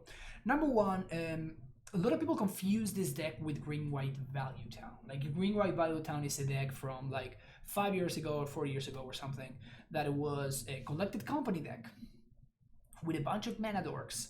And it played with the interaction. It played 4 Night of the Reliquaries, it played with like 4 Courser, Crewfix, and 4 Trackers. And then it was like using control over the top of the deck to make sure that they are drawing good cards, and then they would use Collected Company to get a bunch of critters on board and stuff like that. It actually played 4 copies of Ghost Quarter and I think 2 copies of Remnant Excavator. So it was very much a Collected Company deck first and foremost. It was a deck that played 28 creatures, I think, or something like that. And it was also like it had a little bit of a mana denial deck, like using mana doors to get ahead on mana while using stuff like Ghost Quarter to prevent your opponent from developing theirs, and eventually locking out with Ramina plus Azusa plus a Ghost Quarter. This deck has nothing to do with that. This is not a Collected Company deck. This is not a Collected Company deck. This is way more of a Primeval Titan deck than a Collected Company deck, I'll tell you that much. And this is not that much of a Primeval Titan deck to begin with. So this is more of a toolbox deck. right? Like the green-white value town deck had like 4 copies of all of the cards, and then it hoped to use Collected Company to find those cards. We're not hoping. We're going and we're finding whatever we need, right? And then we're using those one-offs, we're using those toolbox, those pieces of the toolbox, so that we have the correct tool for the job in every single matchup. So because of that, because the fact that this is not Knight of the Royal Quarry deck, as I was saying, Knight is actually pretty mediocre here. It very often comes down as a 3/3 or something like that, which is boltable. It's not great. Like it's an okay card that you can play in the deck, but it's not actually good. Because this not being a Knight of Royal Quarry deck, this is also another hit against the value town deck. We're also playing only 24 creatures, as you see, because we have 4 Vials and 4 Call. Like the more that the deck evolved and the more that the deck developed, the less creatures that we're playing and the more like spells and lands. Basically, we're up to 28 from the original 27 even. But like the Vials, and we went up on Call. So every Call that you play in your deck, it's a Collected Company you're not playing. Even out of the 24, 4 of those creatures are not hits for Collected Company. So if you want to play a Collected Company deck, you don't want to play this deck. You just don't. Like, also we have basically no ramp, right? Like we don't want to use our mana to cast Collected Companies. We want to use our mana to activate Reclaimer. And if you're activating Reclaimer, then you can't really cast Collected Company. We also cannot really, we don't care about dorks, as I was saying earlier. That was something that I figured out very early in my testing process. So definitely don't confuse this deck with Valid Town, because it's just not. it's a completely different deck, and the way that it plays out is very, very different, and the top end is also very, very different. So don't try to build this as a Collected Company deck. You can probably build a different deck with Collected Company. That's something that you can do if you want to. It's not what I'm going to do. I like to play my deck like this. So I thought that I wanted to make sure that I covered that, you know, because a lot of people get thinking about, they just get confused. Like they see a deck like this, they have never seen anything like that, and they think about why am I making the choices that I'm making. So hopefully this whole video is going to be an answer to that question specifically. But yeah, another question that I wanted to cover, which is something that I'm going to talk about right now, is splashing colors. As I said earlier, this deck's mana is bad. It's real bad. So splashing colors, not something I'm basically ever interested in. I'm gonna talk about like later about another version that kind of like got created coming off of this version and making some changes, cutting the Vials. So basically this deck, but without Vials and more lands instead. And in that deck, splashing is still bad, but it's a little bit better. So I'm going to discuss that in a second. However, don't try splashing anything here. I mean, you can try whatever you want. All I'm telling you is that it's going to be bad and it's not going to be worth it, because like you want this deck to run smoothly. And if you're splashing blue for whatever it is that you want to splash, like Spell Queller or like the Fairy Time Raveler, like what Melee Mage. Even though Melee Mage is actually a card that was pretty tempting to me. I think that you are making your deck's mana so much worse in an already bad mana base that it's just not going to be worth it. So you can, but you have to be very, very aware of that fact. Like if you're trying to splash, you're gonna have to make a lot of the cost is gonna be way too high, in my opinion. Okay, so let's discuss some cards here, because that is actually something that came up a fair amount. Why don't you play X land? Why are we not doing this thing? Like, that is something that I get told so many times, and I get told this very often by people that have never played the deck. So one thing that you have to take into account, which is related to what I just said, is any card that you put into your deck is gonna be there in place of another card, right? So what that means is that whenever you play cards in your deck like Sigiri's Step, like Dryad Arbor, like these are cards that are going to be in your deck over something like, I know, a Flagstones, a Field, a Castle, Bojukipo, Basic Forest. And this is something that I wanted to point out here. Every land that you want to put in your deck, whatever it is, needs to be better than Basic Forest. And Basic Forest is messed up. Like, Basic Forest is so OP, you have no idea. This card is a lot better than you think it is. So, like, any card that you play needs to be better than a Basic Forest. And while Basic Forest is going to be a lot better than you think it is. Okay? So keep that in mind whenever you're trying to test any land. Because if any land that you're playing could be a Basic Forest, you need to make sure that it's better than that Basic Forest, because otherwise you're just making your deck worse. Okay? I just wanted to point that out. And now I'm going to go over these examples. Number one that gets suggested all the time, Sigiri's Step. The issue that I have with this land is that it's an ETB tapped land that taps for white. Okay, it's an ETB tapped land. We already have so many ETB tapped lands. We have the Valakuts, we have the Castle, which enters the battlefield tapped on turn 1. We have the Fields, we have Bog, etc., etc., etc. We have so many ETB tapped lands.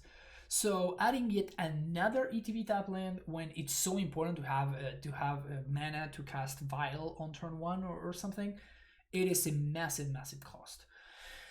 Also, in this deck, Sigiri's Step only synergizes with the Reclaimer. That's it.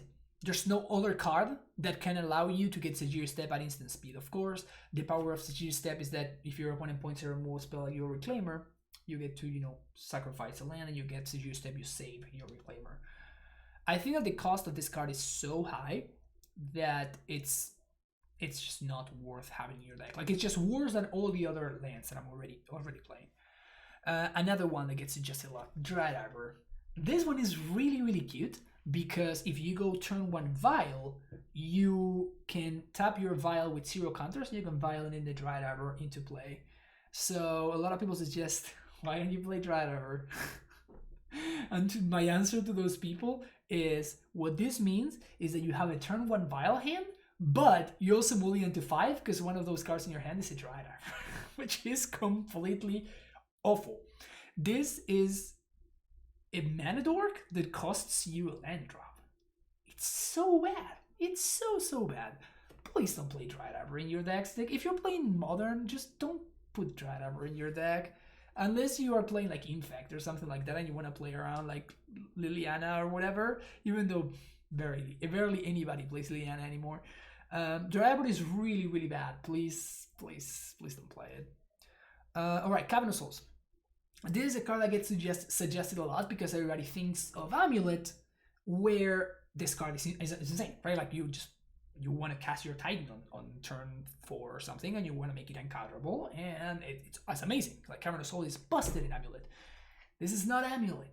Again, take out of your head that this is Amulet, because the only thing that it has in common is the fact that it has Titans. That's it. Like, the mana base is a little bit similar, but like not even. Okay, so Cavern is actually not good in this deck because of the reasons that I explained earlier. We're trying to play spells off the curve, and again, our mana sucks, so you want to make sure that your mana, like, I much rather have Basic Forest than Cavern of Souls. Like, this is, again, my bar line is pretty consistent. My bar line is Basic Forest, and Basic Forest is a lot better in this deck than Cavern of Souls is. It gives me synergy with Springbloom Druid, etc. It's like, the forest is just busted. Okay, let's cut the crap. Best land ever is Basic Forest. Alright, Cavern of Souls, Crumbling Vestige. Vestige is actually a very interesting one because you can get it off Reclaimer and it effectively cuts the activation, right? The only problem that I have with Vestige is that you're using your Reclaiming activation to get Vestige, which is really bad. Also, when you naturally draw it, like it happened to me that I had to play it on turn 1 to to cast like a Reclaimer. My Reclaimer died, and I had a Flagstones on 2, and I could not cast my my Ilanamri Skull. Okay, so that was the last time that I had Vestige in my deck. Right after that happened, I'm like, yeah, cut this. Temple Garden is a lot better. Next, but yeah, these are the close ones. You know, I just wanted to talk about like the these are basically like the ones that get suggested a lot, but I think they're very, very bad. And these are the ones that are super close, but they are just like worse than something like Basic Forest or another Temple Garden. Let's talk about Hex Drinker. This one, it's kind of like forces me to talk about Ranger Captain of Eos. So this is a card that I actually tested, and it was not bad. It was not bad, but even though the sacrifice clause is important and it can be pretty relevant, I don't think that it's better than something like just Ilanamri Skull, right? Like whenever I tried it, I tried the Ranger Captain of Eos. I tried it over the fourth Ilanamri Skull, and just Ranger Captain was just worse than Ilanamri Skull the vast majority of cases. So yeah, I think that it's a fine card. It's cool. You can cast it reliably-ish on turn 3. Which is nice, and the clause, it's kind of relevant, and it is card advantage, which is of course very, very nice. But yeah, it was just like on the outside looking in.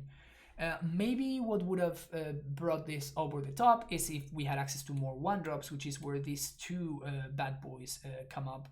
The problem is that Hex Drinker got suggested to me, and I just don't think that this is what the deck is about. I just unfortunately don't think that this card is good enough. Like, we want to be using our mana to activate Reclaimer, and if you're gonna be using Ranger Captain to go get a Hex Drinker, and you're gonna sink mana into it, like, I'd rather just go get a Reclaimer and sink mana into Reclaimer, basically, right? The other one is Giver of Runes, which is very, very interesting. But the problem with Giver is that with only one copy of it in the deck, this is basically a 1 mana, just like removal lightning rod. So it doesn't really achieve anything. Like, it just draws a bolt from your opponent's hand, which is not bad, but like, do I really want to have to use one card for this? Like, if I had Ranger Captain, I would be a lot more excited because you're not down a card when you do it, right? But since we already established that Ilanamri Skull is going to be better in the vast majority of cases, meaning that we don't want to play this card, then like, Giver just, is just missing that little detail, that little extra boost. All of this that I'm showing off here are cards that have been in the deck and that have been cut.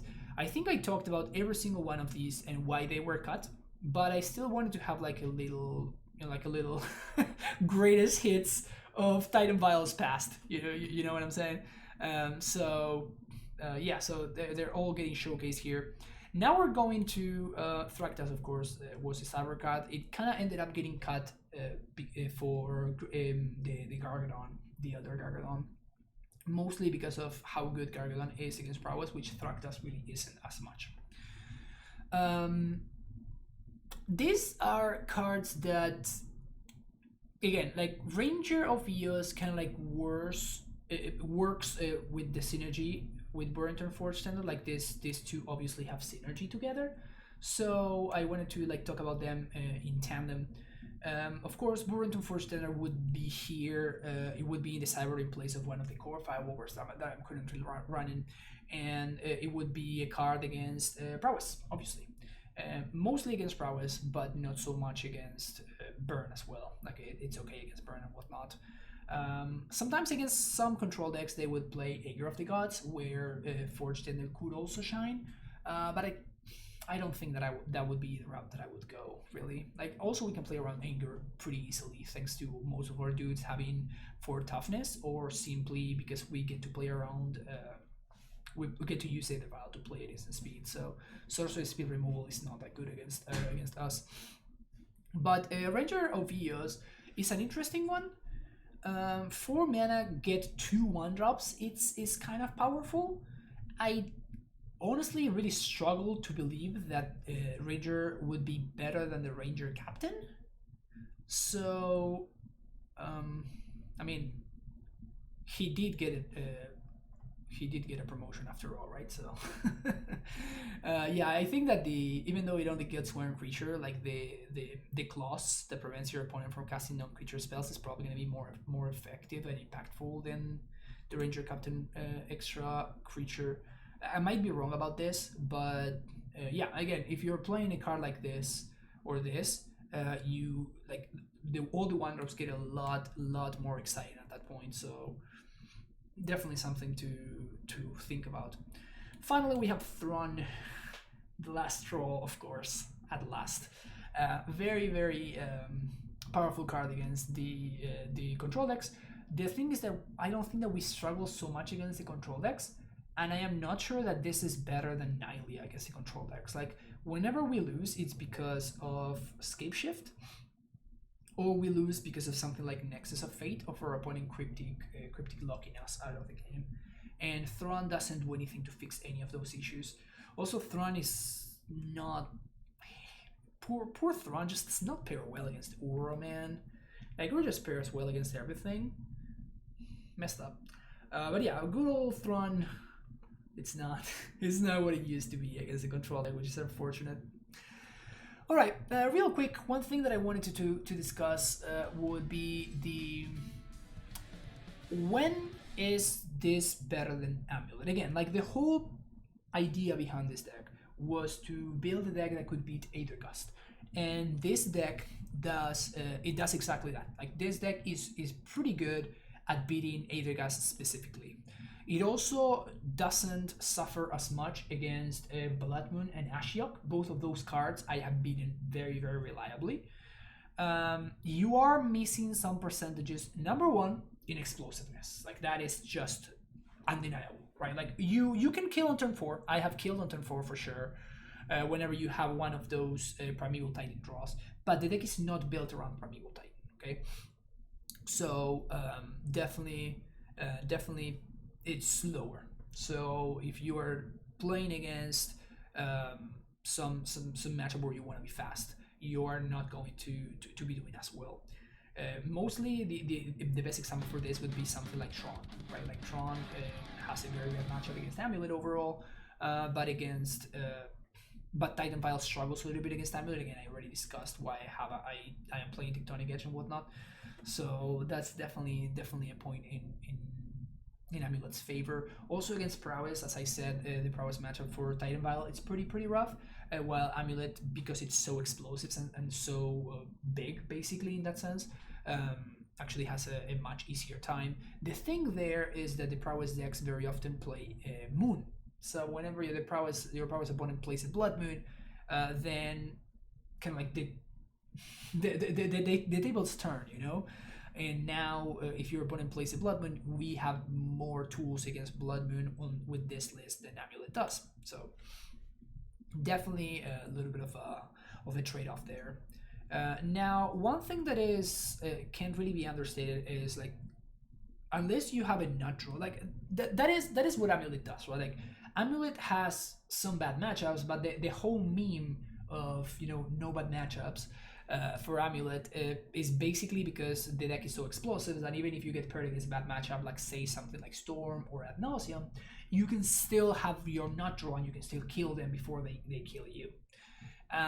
What this deck does is, even though this deck does not really have a nut draw, what it does have is it actually has game against those strategies because of its disruptive elements. Like, the disruptive elements that this deck has against Storm are pretty backbreaking for them. Like, Thalia or Eidolon, like, they literally cannot win the game with an Eidolon player, right? Like, they need to answer the Eidolon before they can do anything. And the answer to Eidolon, it's basically like a bounce spell, like, period. That's it. That's the only way that they can answer Eidolon. Maybe if they play Flame Slash or something, but it's not very common at all for them to be able to answer an Eidolon. So because of this, combo matchups, actually I feel honestly more comfortable playing Titan Vial than I do playing Amulet in the vast majority of cases. A case could be made for Ad Nauseam, where probably I would rather be on the Amulet side, but like that's you know, like, one tiny example. So one thing that I also want to point out is the fact that nobody's working on this deck. Like people started working on it, and then they moved to something else, which I'm going to discuss in a quick second here. But like it's not. Amulet has been developed over literally years, right? Literally years, and multiple minds thinking and working to develop this deck. So here, because it's basically just me working on the deck, then it is the development is going to be a lot slower. Basically, is what I'm saying. So I still think that this deck has a ton to grow, and now so much to grow, and so much to be explored and to be developed. Maybe I don't want to play Golos at all, and I should be playing more Primeval Titans. Maybe like I should be maxing out on Splendid Druids. I don't know. Like I just don't have enough time to test all the things that I want to try out. So like development, the development for this deck is a lot slower than it is for something more established than Amulet. So it doesn't strike me as a surprise that this deck is not better than Amulet. Like this, it will probably never be better than Amulet, but it is just something different that you can do, and it's a different way to fight the metagame that I expect. Right? As I'm recording this, we are even seeing a resurgence of Amulet in the metagame as well. So nothing is written in stone. Right, like right now, I think this deck, the way it's built and the way that it can potentially be built, I think that there's a lot of there's just a lot of potential. There's a lot of power here, and I think the shell is very, very promising. I think there's still a lot of work to be done, but I think that it can go somewhere very, very strong. So I'm not saying that this is better than Amulet. I am just saying that contextually, in specific metagames, this deck can be better than Amulet, again because it was built with those metagames in mind, and it was built to beat those metagames. So that is definitely something that I wanted to point out, and I thought that it was very, very necessary. So speaking of one of the ways that this deck can develop, we're going to talk about this right here. This was originally the first person to take this approach was the master himself, Dom Harvey. If you're not familiar with Dom, I strongly recommend you get familiar with him, because the guy is an absolute monster. Dom is one of the greatest masterminds behind Amulet. He has made a ton of innovations on the archetype, and he's a very, very good player. So what he did is basically he grabbed the Titan Vial shell, and what he did is he cut all 4 vials, and we see that he added a bunch of lands, going up to 32 lands, and he added 4 Paths to Exiles from the sideboard to the main deck. So number one is this is not Dom's list, but this is based off of the same principle that for Dom's list. Number one is like there's so many ways to take this list. There is so many ways to take this list.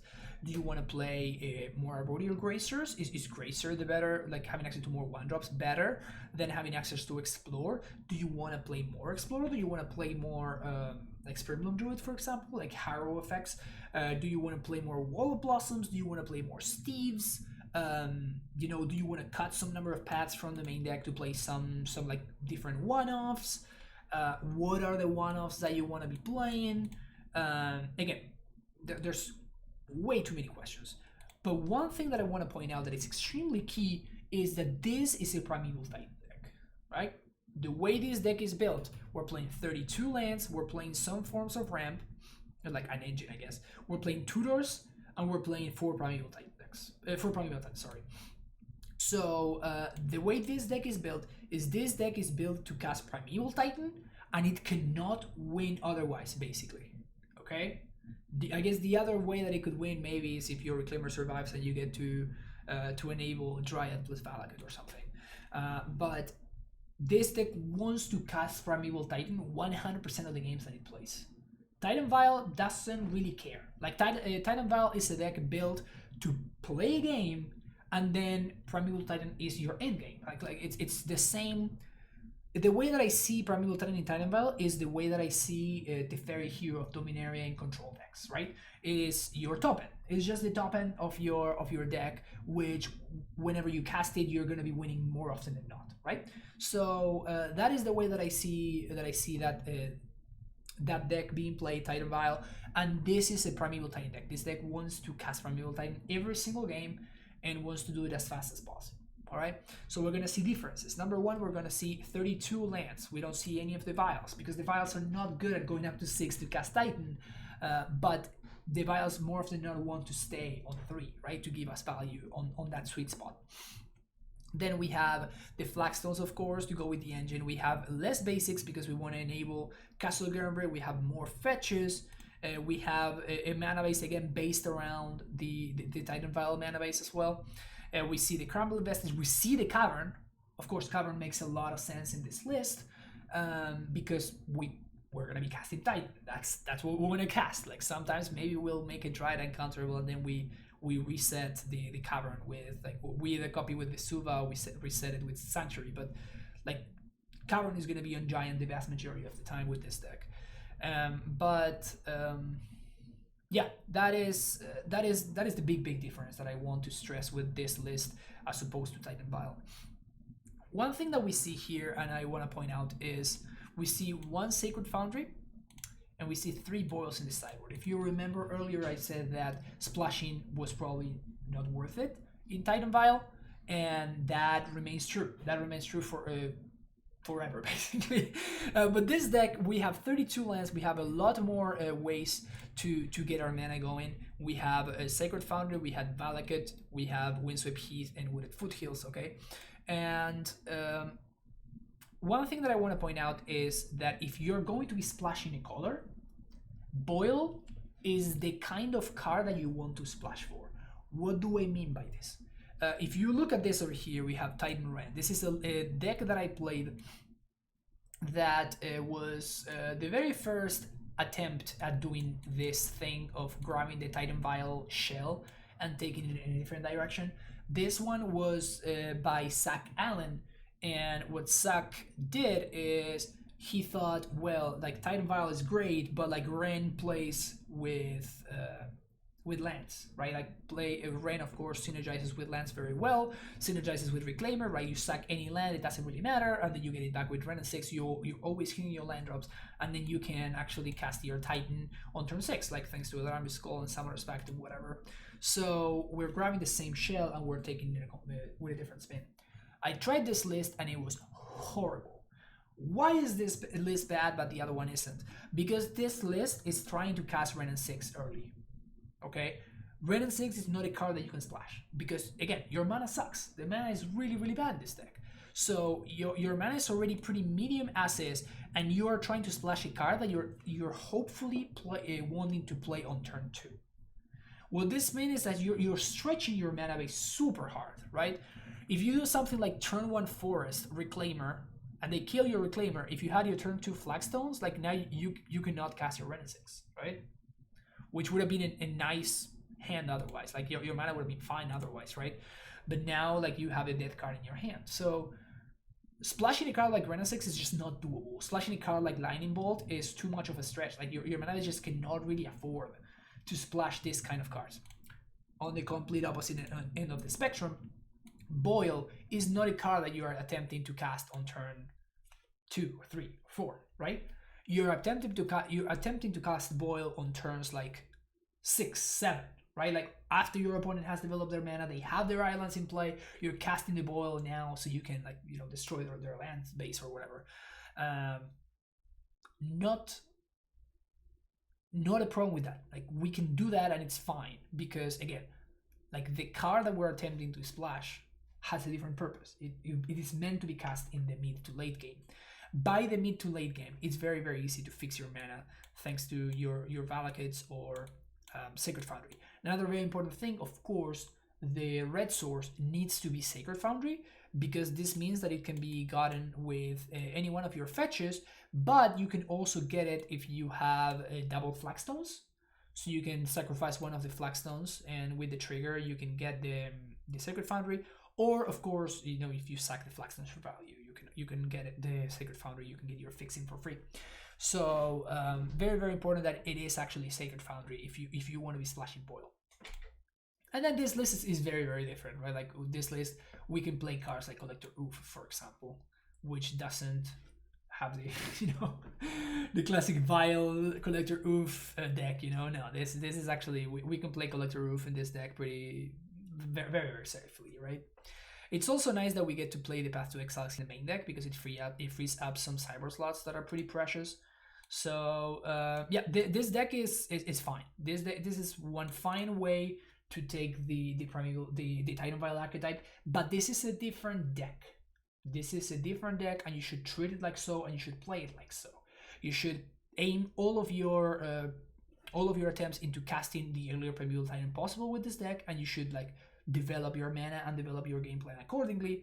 That's not the case with Titan Vial. You don't really care. Like casting Titan is more of an afterthought, really, with Titan Vial. Well, this deck actually aims to cast Titan 100% of the games that it plays. All right, we're getting towards the end of today's video.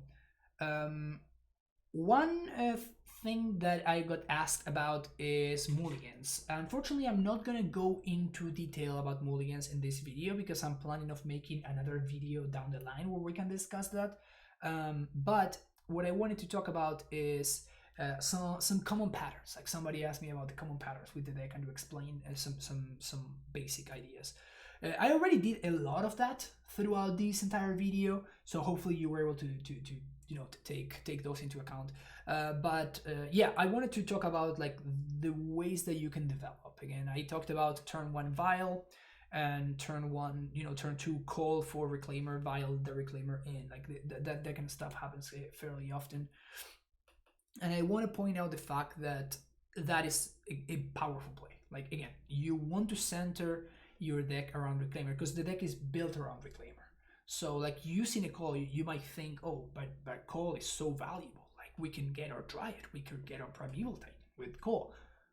Reclaimer is as powerful, if not more powerful than those cards. Because this is what makes your deck tick. The deck really goes from 0 to 100 when it has an active Reclaimer, and you really get the most out of the way the deck is built when you have the Reclaimer engine going. So definitely that is a very common play pattern, and that is something that happens fairly often. So you want to be watching out for that. Besides that, there's nothing really that I wanted to discuss. There are some common play patterns that the more that you play with the deck, the more that you're going to get familiar with. So for example, like sacrificing flagstones to go in other flagstones is actually something that happens a lot. Like you're very often just like sacking flagstones for more flagstones. So those kind of play patterns are maybe not the most obvious, but the more that you play the deck, the more that they are going to start to make sense, that you want to be using your mana to develop, etc. Now, something that is very tricky, and unfortunately I don't have a rule that you can follow. You're gonna have to kind of like weigh this in a case by case basis, is whether to use Vial or Reclaimer on one, whether to cast each one of those. Not only that, but also whether to cast Thalia on 2 or activate Reclaimer if you played Reclaimer on turn 1. Whether to, like how are you going to sequence your lands, all of that kind of stuff. And whether do I, like play a Dryad on turn 3, or do I use my mana to activate Reclaimer, all of that stuff. Unfortunately, it's on a case-by-case basis, and it's even I will sometimes make the wrong call in that in that situation. But one thing that I can tell you is that activating Reclaimer is always a lot more powerful than it seems. Just Reclaimer by itself, getting the engine going, is just a lot more powerful than you might initially think that it is. And very, very often I will do like turn 1 Reclaimer, turn 2 activate Reclaimer, turn 3 activate Reclaimer, and not cast a second spell until turn 4 or 5. and then on that turn 4 or 5, like do a bunch of things in the same turn, because my mana has been developing every single turn. So now when turn 4 comes down, I can like play a Dryad, activate Reclaimer, get it back, and now like I'm starting to like destroy my opponent's creatures or stuff like that. So the only thing I can say is the deck is very tricky to play. I very often make very stupid mistakes, or I miss lines that might seem obvious after the fact, but in the moment I was like, maybe I can do this other thing instead. The deck is very tricky to play, a lot trickier than it seems at first sight, and you're gonna get very rewarded. The more that you play with the deck, the more that you practice and you master it, the more that you're gonna notice that you win, which is always a great feeling. I love it when I play a deck and I start and I suck at it, but you know, the more you put in the time, you put in the reps, now you're starting to think to see some lines a little bit more clear, some like play patterns start to make sense, and before you know it, I am currently with a 95-39 win rate, which is like roughly about 70% win rate over almost 140 something matches. So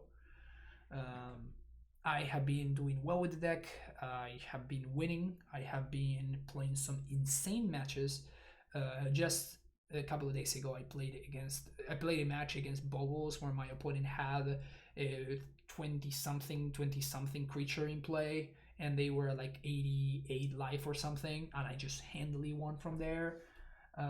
So it is very, very wild, the amount of play that this deck has, and how like your sequencing and how you sequence and how you plan ahead, which is very similar to the way that Amulet plays. You always want to be playing multiple turns ahead. So if you are an Amulet player and you are already used to this mindset of like, okay, I'm looking at my opening hand and I know what I'm gonna do until turn 4. I already have all my every one of my turns kind of like set up, laid out ahead of me, and I'm just executing all this stuff and adapting as I go based on my draw step and whatever my opponent does. So if you are familiar with that mindset and you enjoy that kind of gameplay, this is going to be a very, very nice change of pace. If you're looking for a breath of fresh air and an actually competitive deck, I think that you're going to be pleasantly surprised by Titan Vial. Of course, if you are interested in checking out some actual gameplay with the deck, I have an infinity amount of videos. I have no idea how many videos I have with the deck, but you can go on my YouTube channel, you can go to a couple of playlists that are called like Titan Vial streams or stuff like that, and you're going to have access to hours and hours and hours of Titan Vial gameplay, where you can even see a little bit of the history, which I find to be very nice, because of how everything is set up, like how those playlists are set up. I am trying something new. Every single video that you see is going to have like a different list, like just like the ones that we've been going through today. You're going to have a different list, and you're going to see like you're going to see how I am arriving at all of these conclusions, kind of like as you watch the videos. Like, oh, look, like, you know, Francisco like cut this card because in this match over here you see that this card underperformed, and then this other card actually did everything that he wanted, so like he moved that to the main deck, like stuff like that. So it's, if you are into this style of deck, I strongly recommend you check those VODs out. And I'm super into the deck still. Like, I still think that the deck has a lot of developing to go. I have tried other versions of the deck, but I continue to win way more with this version of the deck with the Aether Vials than I do with the other versions of the deck. So I would probably continue to work on this version. Also, the play patterns are a lot more exciting and fun for me. So I am a lot more stoked about playing this list than any other deck, and you can definitely expect to see more content coming your way for this deck from this channel. But yeah, this is going to basically wrap things up. That was 2 hours and 10 minutes of me talking non-stop about Titan Vial, so I hope that you enjoyed it. If you have any questions, of course, feel free to leave them in the comments here on YouTube. You can also, of course, get in touch with me through Discord, Twitter, all of that stuff. It's gonna be on the description. So I am very, very easy to reach if you want to get in touch with me. And yeah, hope that you give me that. If you did enjoy the the video, hope you give me that like and subscribe. And yeah, I hope that you enjoy the content. I hope that you get to cast some Aether Vials and you get to vial in some 3-drops and maybe even some 6-drops every now and then. Have an amazing rest of the day. This has been Francisco discussing Demystifying Titan Vial, and I will see you later. Bye bye.